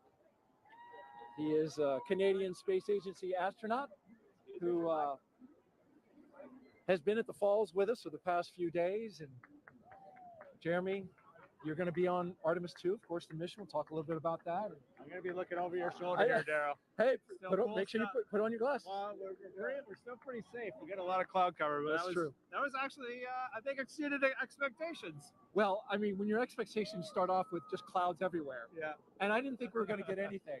How did you feel when it finally poked through? I felt like success because we all really wanted to see it in totality. And we might have only saw it for 5 seconds, but we did get to see it, and we could see the corona, and that was just very special for me. So I really like that. And then when it passed totality, it was like this amazing, hopefully the camera captured it, but just like that amazing sunrise just coming across the clouds. Actually, the clouds kind of made a nice backdrop for it. So that was pretty special. That was very unique, very special. I'm so glad and a little relieved that we got to see a little bit of it. That was the moon passing in front of the sun. You're going around the moon in September of 2025, currently scheduled for that. You'll be the first Canadian to do so. You just saw a real special moment. That's another one. What are your thoughts on getting ready to take that big trip? You can imagine I have a lot of thoughts about Artemis 2 and what Reed, Christina, Victor, and I are getting ready to undertake. But if I have to boil it down, a lot of it comes down to pride. I'm really proud of humanity for taking on these big challenges. We're really proud of the United States for their leadership, for creating this opportunity where other countries can express our genius, bring real contributions to the program. And now Canada is going to be the second country in the world to send a human into deep space. And it's got nothing to do with me. It has to do with the genius that the world is sharing. I just love that. That's amazing. Want to mention real quick, we are in full totality up at Tupper Lake, New York, not far from here in northeastern New York. We're here in western New York where light is continuing to shine and get a little bit brighter. It really is special, and we really felt that in the 4 days that you were here interacting with the public. Was that your sense? There's a lot of excitement around this celestial event that's happening and around space exploration in general, which I find really uplifting. I don't think space exploration solves all the problems or challenges of the world, but I do believe it is one of the pillars of those solutions. It doesn't matter what problem you're looking at, space plays a role. And I love it when I see our youth getting fired up about, asking me, how do I work at NASA? How do I work at the Canadian Space Agency? We're on the US side here, but I've had some Canadians come up to me. It's just something that brings us together. This, the spirit of humanity. Just like this experience we're having here, it's a very, it feels like community. We're all out here, just humans, just being humans and sharing something special. And sharing it together was really neat. That communal part that you talk about. Like, I felt a little bit of a bond with everybody here now. Yeah. You as well. Appreciate seeing you and having dinner of the past few nights. Just happened to work out coincidentally. Yeah. Really enjoyed the time. Great words today. And we will all be rooting you on for your mission coming up in September of next year. So good luck. Be safe. We'll be rooting you and your crew on. Thank you, Jeremy. Yeah, no, we'll take it. I appreciate that. And I don't know if you saw it when you're on camera because you were busy, but the birds, they just went nuts in totality. Did you see that? No, I didn't see it. They're all up here. They came out of the woodwork. I mean, there's been birds all day, but it was sort of like birds filling the sky. I thought that was really neat to see. Anyway, thanks for having me today. It's a pleasure to be here. Thank you for fill that out in your citizen science journal. Make sure you put that in there because we're doing that. All right, thank you, Jeremy. And I just want to say thank you also to New York State Parks, Niagara Falls specifically. We couldn't have done this without you. So thank you very much. We're going to throw it now to Kennedy Space Center, where James Traley is tracking totality at Tupper Lake. James? That's right, Daryl. Yeah, we are still in totality in Tupper Lake. We are nearing the end of our eclipse across North America. You can see our last target of the day, Holton, Maine, is all the way up here, almost off your screen. This speed of the eclipse shadow is moving so quickly across. The ground speed is about 2,000 miles per hour, so that is a fast clip. If you're in the path of totality, really take full advantage of those few fleeting moments to observe this moment. If you're not in that path of totality, or if you missed it, hopefully you didn't miss it because we've been tracking it all day here showing you. If you did miss it, I'm going to zoom way out here and show you what to keep an eye out for in the future. So this is going to be the eclipse path in 2045. We're going to come through parts of Montana into North Dakota in 2044. 2045 is the next big eclipse across America. That's actually going to come, oops, I didn't draw here. There we go. That's going to come all the way from California into parts of Florida there. That is in 2045. So a long time to wait. So really take full advantage of those fleeting moments to be able to observe this moment. I'm going to click on Burlington here, who are also in that path of totality, experiencing that right now too. So just an incredible moment to really see all of this. And Tupper Lake, again, they're still, I think, experiencing that last fleeting moment there. That is just moving off. You can see that is officially now moved off Tupper Lake. Really a fantastic shot. They have that now, that diamond ring effect, that really beautiful shot there. This is, again, such a quick moment, and this doesn't happen very often. It's really a once-in-a-lifetime moment, so take full advantage of this. You can see just how close we are now to Holton, Maine, who are our last stop of the day on our NASA coverage here. This is then going to continue on into parts of Canada and beyond. Holton, Maine, they had some snow past couple days. It seems to have cleared up quite a bit more for them. Really hoping that that holds out for them. They are expecting a duration of 3 minutes and 20 seconds to be able to observe that totality at 3:32:05 local time. Really excited to see that view. You see that shadow creeping so quickly up to them up there. So let's check in with Angelique, who is up there in Holton, Maine. Hopefully it's beautiful weather for you. How's it looking up there, Angelique? James, it is looking awesome up here. We are just a few minutes away from totality. You can hear people announcing it in the back, and people are getting excited, as am I. And here to share in all of that excitement with us is actually Dr. Eric Smith, the program scientist for the James Webb Space Telescope. Eric, it's so great to have you here. Oh, it's great to be here, Angelique. This is really exciting. Eric, is this your first eclipse? This is the first totality I'm going to see, so I am super psyched, and I am delighted to be here in Maine to experience it. Yes, and so we've actually been kind of watching as it slowly gets closer and closer, right? And what are we? We're starting to feel it getting kind of cooler. We're seeing the shadows change. Yeah, we're seeing the light is definitely different from when the sun sets and the shadows get a little diffuse. Here they're still sharp, but the light is diminishing. Your brain tells it something different is happening. Something is definitely up. So speaking of up, that's where the James Webb Space Telescope is. And what's interesting about the telescope is that it actually can't look directly at the sun, just like we can't. Yeah. Can you tell me a little bit more about why that is? Sure. We designed Webb to look for very faint things in the distant universe. So it's very sensitive for very faint things. Of course, the sun is very bright. And so we had to make sure that it could never look at the sun. We use solar power to power the spacecraft, but the telescope can't look at the sun. That makes a lot of sense. Now, as it's starting to get a little bit closer to all of the cool phenomenon, the Bailey's beads, the diamond, let's go ahead and put on our glasses. All right. So that we can look up and continue chatting. Wow. Just a little bit left. That is incredible. Wow. So, Eric, I have a couple more questions for you. Another thing that I was wondering about is how we can use actually eclipses to study exoplanets, which are planets outside of our solar system, using, I think, the transit method. Is that what that's called? Yeah. Right now, during an eclipse, the moon... Sorry, you can hear everybody getting excited. We're getting very close to totality here. The moon is transiting in front of the sun, just the way planets that orbit around other stars transit in front of the star. So Webb can look at those exoplanets and use the transit just like we're staring up at the moon transiting the sun. Gotcha. And so a transit is, like you said, literally just when something crosses in front of something else. That's right, transit. yeah. Okay, very cool. So throughout the broadcast, we've actually been able to see the eclipse through different telescope feeds. Can you tell me a little bit about what the difference is between, actually, we're going to go ahead. Oh, here we go. We're getting really close. Oh my gosh, it looks like just a few more seconds until we are in complete totality. Oh my gosh. 5, 4, 3, here we go. 1. You can hear everybody cheering. This is incredible. So let's go ahead and take off our glasses. We are in totality now.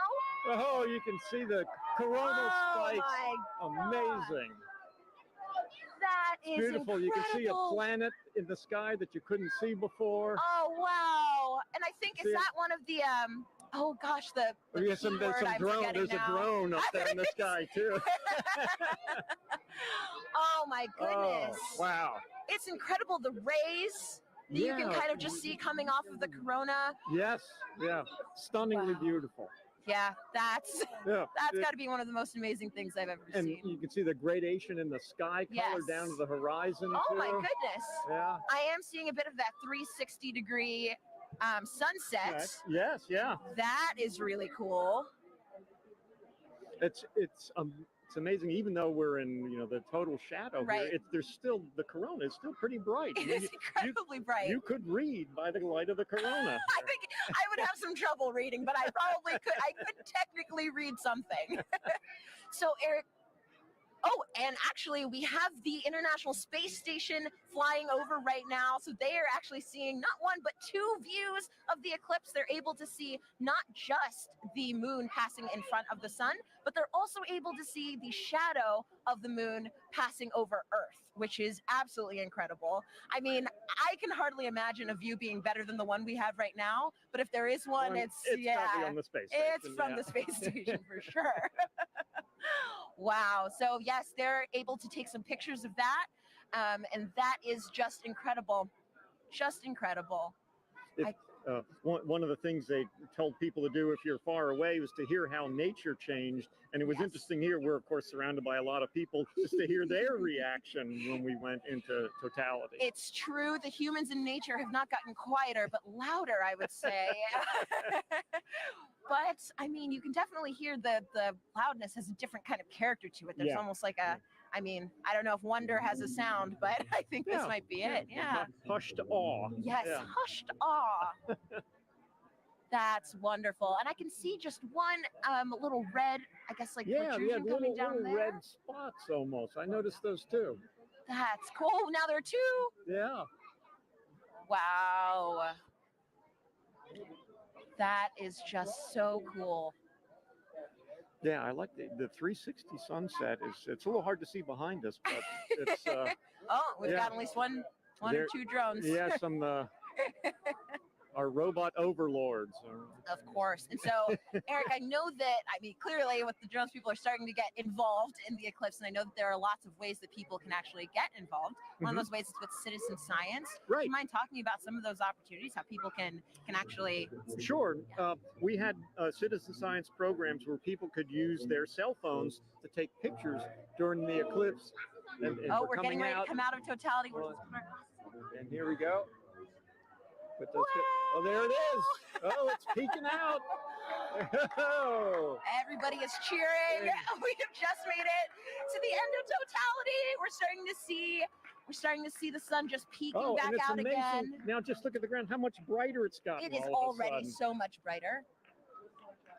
That is so wild. That was probably one of the most amazing, but also fastest 3 minutes of my life. Yeah. I wish I could do it all again. Yeah.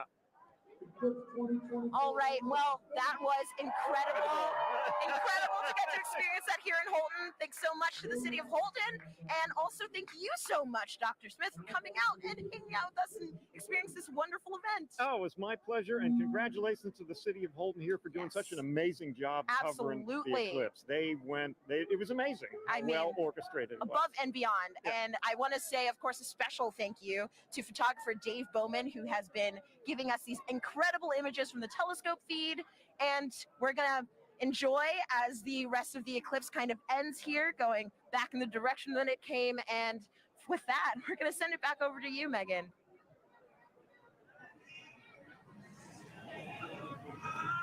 All righty.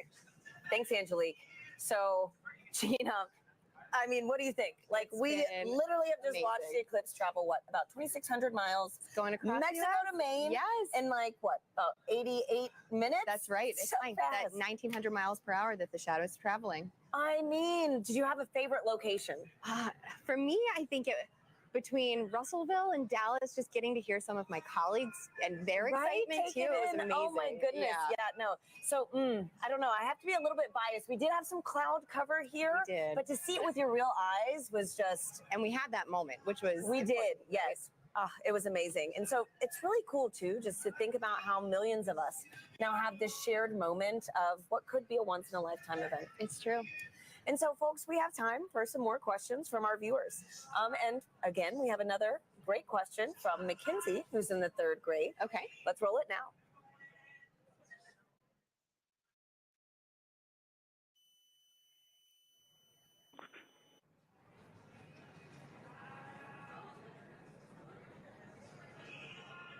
Hi, my name is Mackenzie. I am in 3rd grade. My question is, what is the difference between a lunar eclipse and a solar eclipse? Thank you for that question, Mackenzie. Okay, let's talk about the difference between the eclipses. Now, the solar eclipse that we had today is when the moon crosses between the Earth and the sun.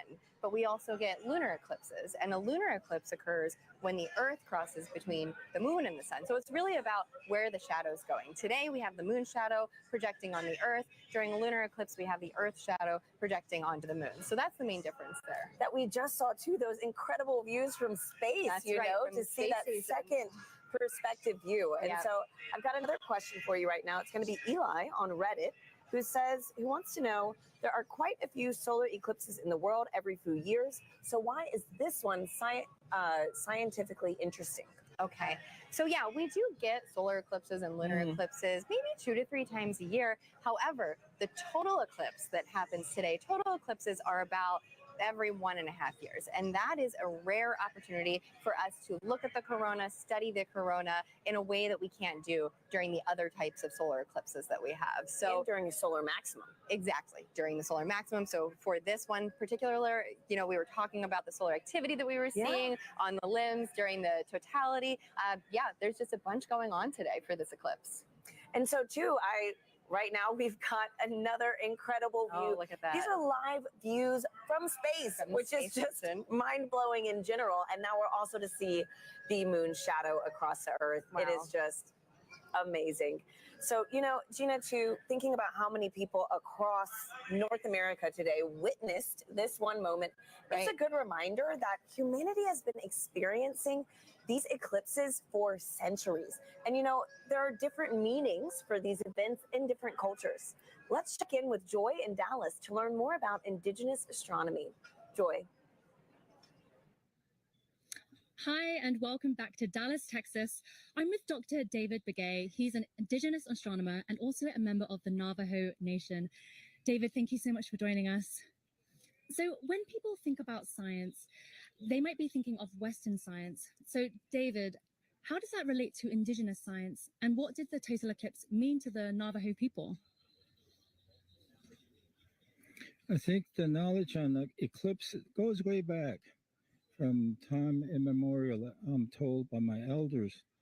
And they knew that when you look at the sun directly, you can damage your eyes permanently. And so they knew that about the danger of looking at the eclipse with the naked eye. So people were encouraged to go inside to ensure that people weren't looking up, especially the kids. So it goes way back. And as far as eclipses, it's a time of renewal, the sun alignment with the moon and also the earth alignment. The whole cosmic cycle goes through a regeneration process. It revitalizes the process. And so it's a gift that goes on for many years, over and over. It's a cycle. And as far as science goes, there's different definition of science. Thank you, David. Thank you. It's been an honor chatting with you. So thank you to everyone here for joining us. Thank you for the Arboretum for hosting us for this very, very magical moment. This has been an experience of a lifetime and one that I definitely won't forget. So let's head back to Tahira and Gina in Kville, Texas. Thanks, Joy. We're joined now by Jamie Favors, the director of NASA's Space Weather Program, to tell us more about some cool science that launched today during the eclipse. Welcome, Jamie. Thanks, Tahira. Hey, Thank you. Jamie. Hey, how are you? Good. And so can you tell us, why did NASA launch rockets before, during, and after the eclipse today? Sure. So it's really to capitalize on this really unique situation. You know, things like this happen every day, you know, going from daylight to, you know, sunset into, you know, darkness. It happens so quickly that we can make these measurements one right after the next, to really understand very precisely what's going on in the atmosphere. With sounding rockets, we can do that so quick back to back, the way we can't do with some of the really large rockets.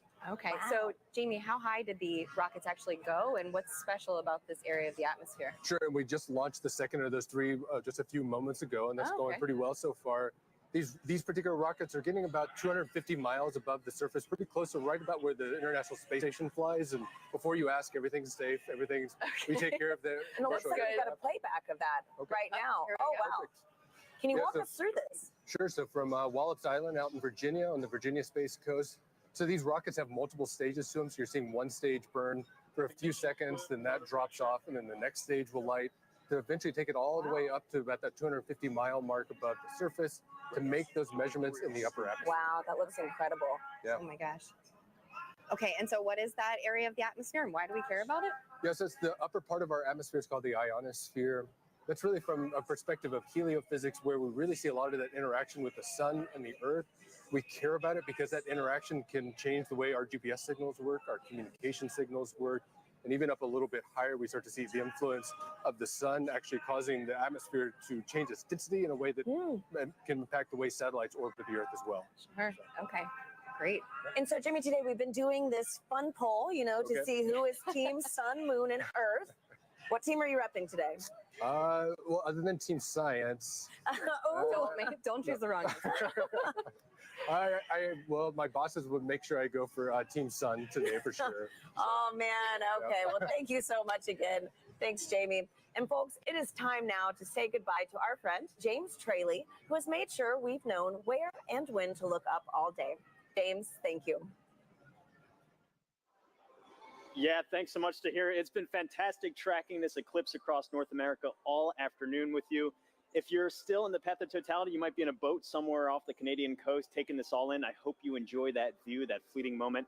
We've made a big journey across. I can zoom out here on our eclipse board. You can see we started all the way down here in Mazatlan, Mexico. We've trekked all the way across and are now, like I said, breezing past Canada now into the Atlantic Ocean. It's been fantastic to track this. And if I turn on the shadow of our penumbra, you can see this highlighted area. Anywhere in there is still experiencing a partial eclipse. So if you're in that partial eclipse area, be sure to have your eclipse glasses at the ready so you can take in that fleeting moment. We just went outside a few moments ago here at Kennedy Space Center to take it in. It's fantastic, beautiful view. It's really cool to see. You got like a little chunk out of the sun there for us here, only about 50% coverage, but still fantastic to see. So really, it's been phenomenal. We've lucked out in general with the weather all of today too. That was the biggest concern I had going into the day here. It's been beautiful views up and down here, and so really fantastic to see this. Really been a lot of fun tracking this with our Eclipse Explorer. A big thanks again to our scientific visualization studio for putting this tool together. But for now, back to you, Tahira. And here with us now is NASA Chief Scientist, Dr. Kate Calvin. Kate, welcome. Hi, Kate. Hi, nice to be here. So happy to have you back here again. I know we had the pleasure of sharing the stage together for the annular eclipse. Right. Now, with today's total solar eclipse, can you tell our viewers what would you say is the #1 takeaway from today's events? I would say the #1 takeaway is that our universe is beautiful and understandable. We all got to experience this together today. We could predict when it would happen, and we did a lot of science today. That's great. So speaking of the science that was conducted, how does that fold into kind of the greater science that we're doing with NASA in the future? Yeah, so we did a lot of science today, and a lot of it really complements science that we do all of the time. So one of the things we were really looking at today was the corona. The moon blocked out the sun so that we could see that part of the sun's atmosphere. But we also have a mission called Parker Solar Probe that's orbiting closer and closer to the sun so that we can study the corona with that. We were also looking a lot at how the eclipse affected Earth. So we had a citizen science project that looked at how the eclipse changed temperatures and clouds. We have a mission that launched 2 months ago that's studying clouds all the time, a mission called PACE. Awesome. It'll tell us more about oceans and atmosphere on here on Earth.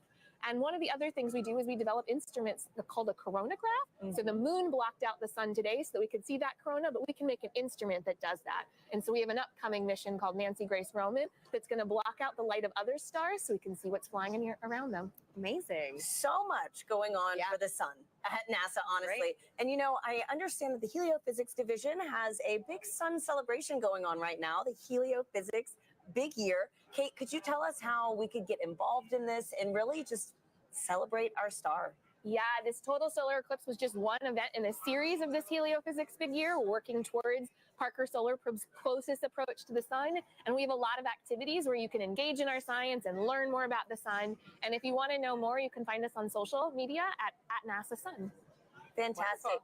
Thank you so much, Kate, for being here with us. It was really special to share this moment with you. Thanks, Kate. It's nice to be here. And Gina, this has been an honor. I mean, my goodness, to have the annular eclipse with you, then to share this total solar eclipse with you. I know. Thank you so much. And do you have any final thoughts? You know, this was amazing. Annular was great, but to hear the energy here, the total was so just great a whole nother level. Both of you, you know, yeah. Once again, thank you for having me. Absolutely. And, you know, a big thank you to the city of Kerrville, Texas, the Parks and Rec team, and all the people that made today's incredible event possible. I also want to thank our telescope operator, Catherine Droach, for those great views of totality here in Kerrville.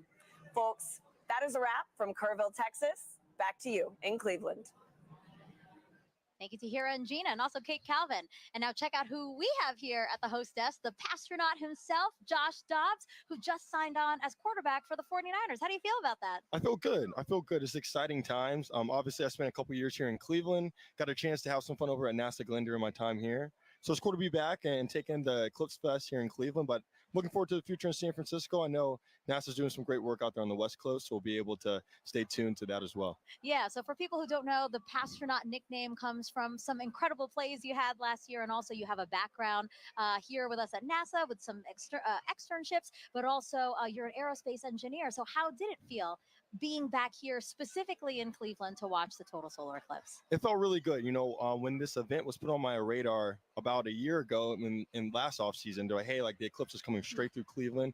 We'd love to have you here. It's going to be a once in a lifetime event to be able to experience it, especially right here on the beautiful Great Lakes, and obviously have some great weather today. So I marked on my calendar a year ago, and to make it back here and take it in, you know, and get a chance to hang out with the city I spent 2 years in, it's been great. I think like the biggest thing that I've enjoyed is just seeing the interest from the city of Cleveland and how many people traveled here to take in the event today, and to be able to then also go learn about the future of NASA and the future of space exploration as well at the same time. It's a once in a lifetime opportunity to take it in, and it's been an honor to be here. So, you know, Josh, NASA is really committed to inspiring the next generation through discovery. Do you think maybe we created a few new future scientists and engineers here today? I think so. I think so. There's a wealth of youth walking around here and taking in not only obviously the blow-ups and the displays outside, but also the Great Lakes Science Center inside, and just seeing the history of the space program. I think that gives them perspective. And so that's just like NASA, that's been my approach. You know, I think the youth obviously is the next generation. They're going to have a tremendous impact on the world, and being able to inspire the youth out here and the youth across the country that if you have interest in STEM and also are really good at sports, you don't have to split your eggs in you don't have to split up your eggs, right? Like you can go out, put all your eggs in both baskets and work hard to achieve those goals and dreams. Now, Josh, we have time for one other question. It's the most important question we're going to ask you. Okay. Who was the star today? Was it the sun, the moon, or the earth? Say the right thing, Josh. Say the right thing. Drum roll, drum roll. The star of the day was the moon. I gotta go with it. I gotta go with it. I gotta go with the moon. I agree. I do. All right. Well, I appreciate your honesty. Right. I appreciate your honesty, and I really appreciate you being here. Thank you so much, Josh, and it was great to have you here with us. Thank you guys for having me. All right. So we talked about this controversial but friendly competition. So actually, we asked you guys to vote. We have the results of that poll right now. Let us bring it up. Wow! All right. Congrats, Sarah. Congrats. Thank you. Team Earth, 26%. Team Sun, 26% as well. But Team Moon, 48%. Congrats, Team Moon. Go today. Team Moon. All right, again, thank you to everyone who participated. We were the real winners of today, though, those who got a show. But we're going to send it back over to Indianapolis for another really important interview. Thanks, Megan. We are back here in Indianapolis. It has been an incredible day, and it is not over yet. With me, I have Jake Bleacher, the Chief Exploration Scientist for NASA. Jake, welcome. I could not be happier to be How was that eclipse for you, really quickly? That was amazing. It's getting warm again. I still have my fleece on from when we were in totality. That was incredible. Well, today has been all about the eclipse, all about the sun's light. And I want to pivot a little bit here because you're getting astronauts ready to go back to the moon, live and work there for the first time in 50 years. How the sunlight shines on the moon also very crucial to what we're trying to do there? Yeah, well, just like this eclipse, it's the celestial dance between the sun, the earth, and the moon. And when we go to the moon, we'll actually have instances of eclipses where the earth will eclipse the sun. Wow. So it's something to think about. But we're really interested in the lighting in the South Pole. Our Artemis 3 mission will land astronauts at the South Pole. And there, because the moon has almost no axial tilt, the sun is always right along the horizon. Wow. And so high peaks have sunlight more than normal amounts of time, and low depressions have almost no sunlight or never see the sun. And so we think there might actually be water trapped there. Incredible. So one thing that we've talked a little bit about on the broadcast is space weather. And space weather is really important to understand, especially when it comes to the safety of our astronauts. Can you describe how the instruments Ursa and Hermes are actually helping keep our astronauts safe? Yeah, Ursa and Hermes are payloads, science instruments that we'll have on our Gateway.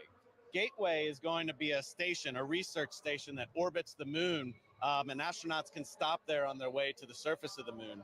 And these payloads or these science instruments will be there to basically detect what the solar weather is like, what we call space weather. So that radiation that our astronauts will live in when they're actually there. So understanding your weather is the best way to be prepared for it. Absolutely. Well, you've given us a lot to be excited about. Jake, thank you for being here on this incredible day. I would not have missed it. Well, folks, that is all we have from Indianapolis. Thank you for joining us. It has been a wild ride, pun absolutely intended, and we've had an amazing time. So from all of us here, back to you guys. Thank you, Lauren. I did enjoy your pun. And now back here in Cleveland, we are joined by Jimmy Kenyon, director of NASA's Glenn Research Center. Thank you for joining us and for hosting us, really. Absolutely. Thanks for having us here. Well, so yeah, Glenn Research Center is right here in Cleveland, Yep. just down the road. The only NASA center in the Midwest, the only one in today's path of totality. Literally everything aligned for us to get a great show here. Absolutely. And it has been such a great show here. You could not have asked for better weather. And it's springtime in the Midwest. That's always a little bit of a debate, but you could not have asked for better weather.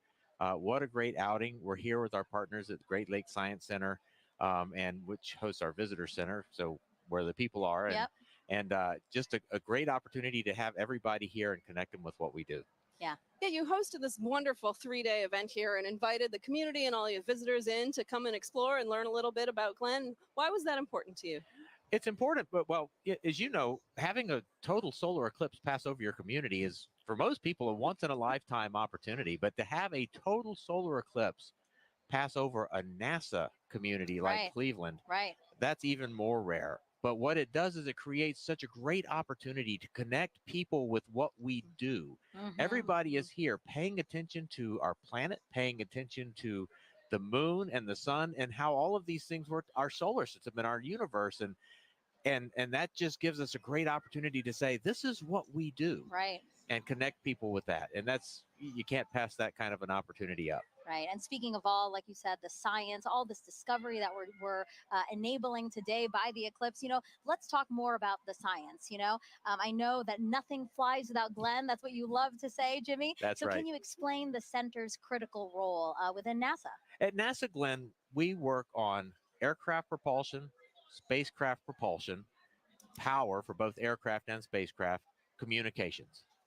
We also work on materials and testing in extreme environments, but our core competencies of power, propulsion, communications.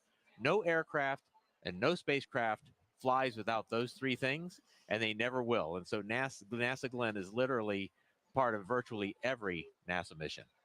Well, Jimmy, thank you so much. I really appreciate you being here and again hosting us. This was a wonderful event. I know so many people joined us here and really enjoyed it because we were watching, we were looking out at the crowd, Yeah. Lots of smiles. So Yeah. really, thank you so Yes. much. You and the Great Lakes Science And Center. thank you for being here and being part of this with us and really putting NASA and NASA Glenn on the map here for us. Thank you, Thank Jimmy. you. Thanks Thank so you. much. Have a great day.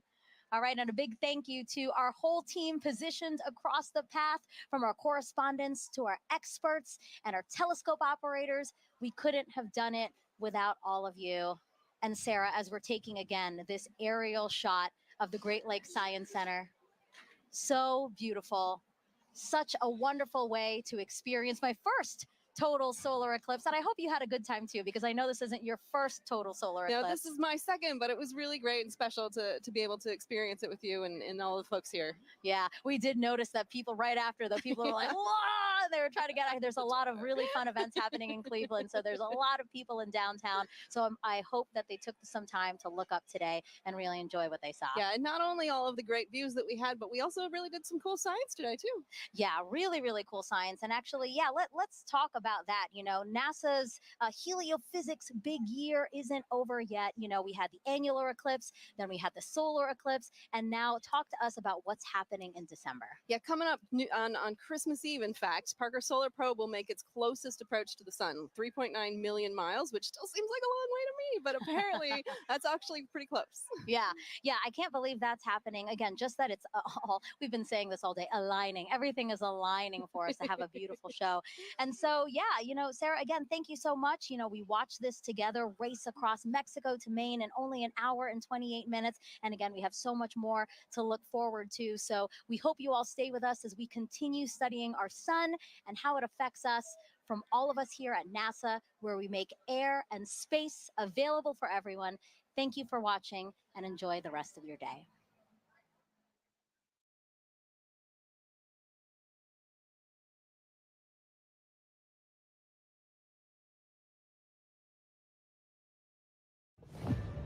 We are one of 100 billion stars in a vast galaxy, but for all of human culture on Earth,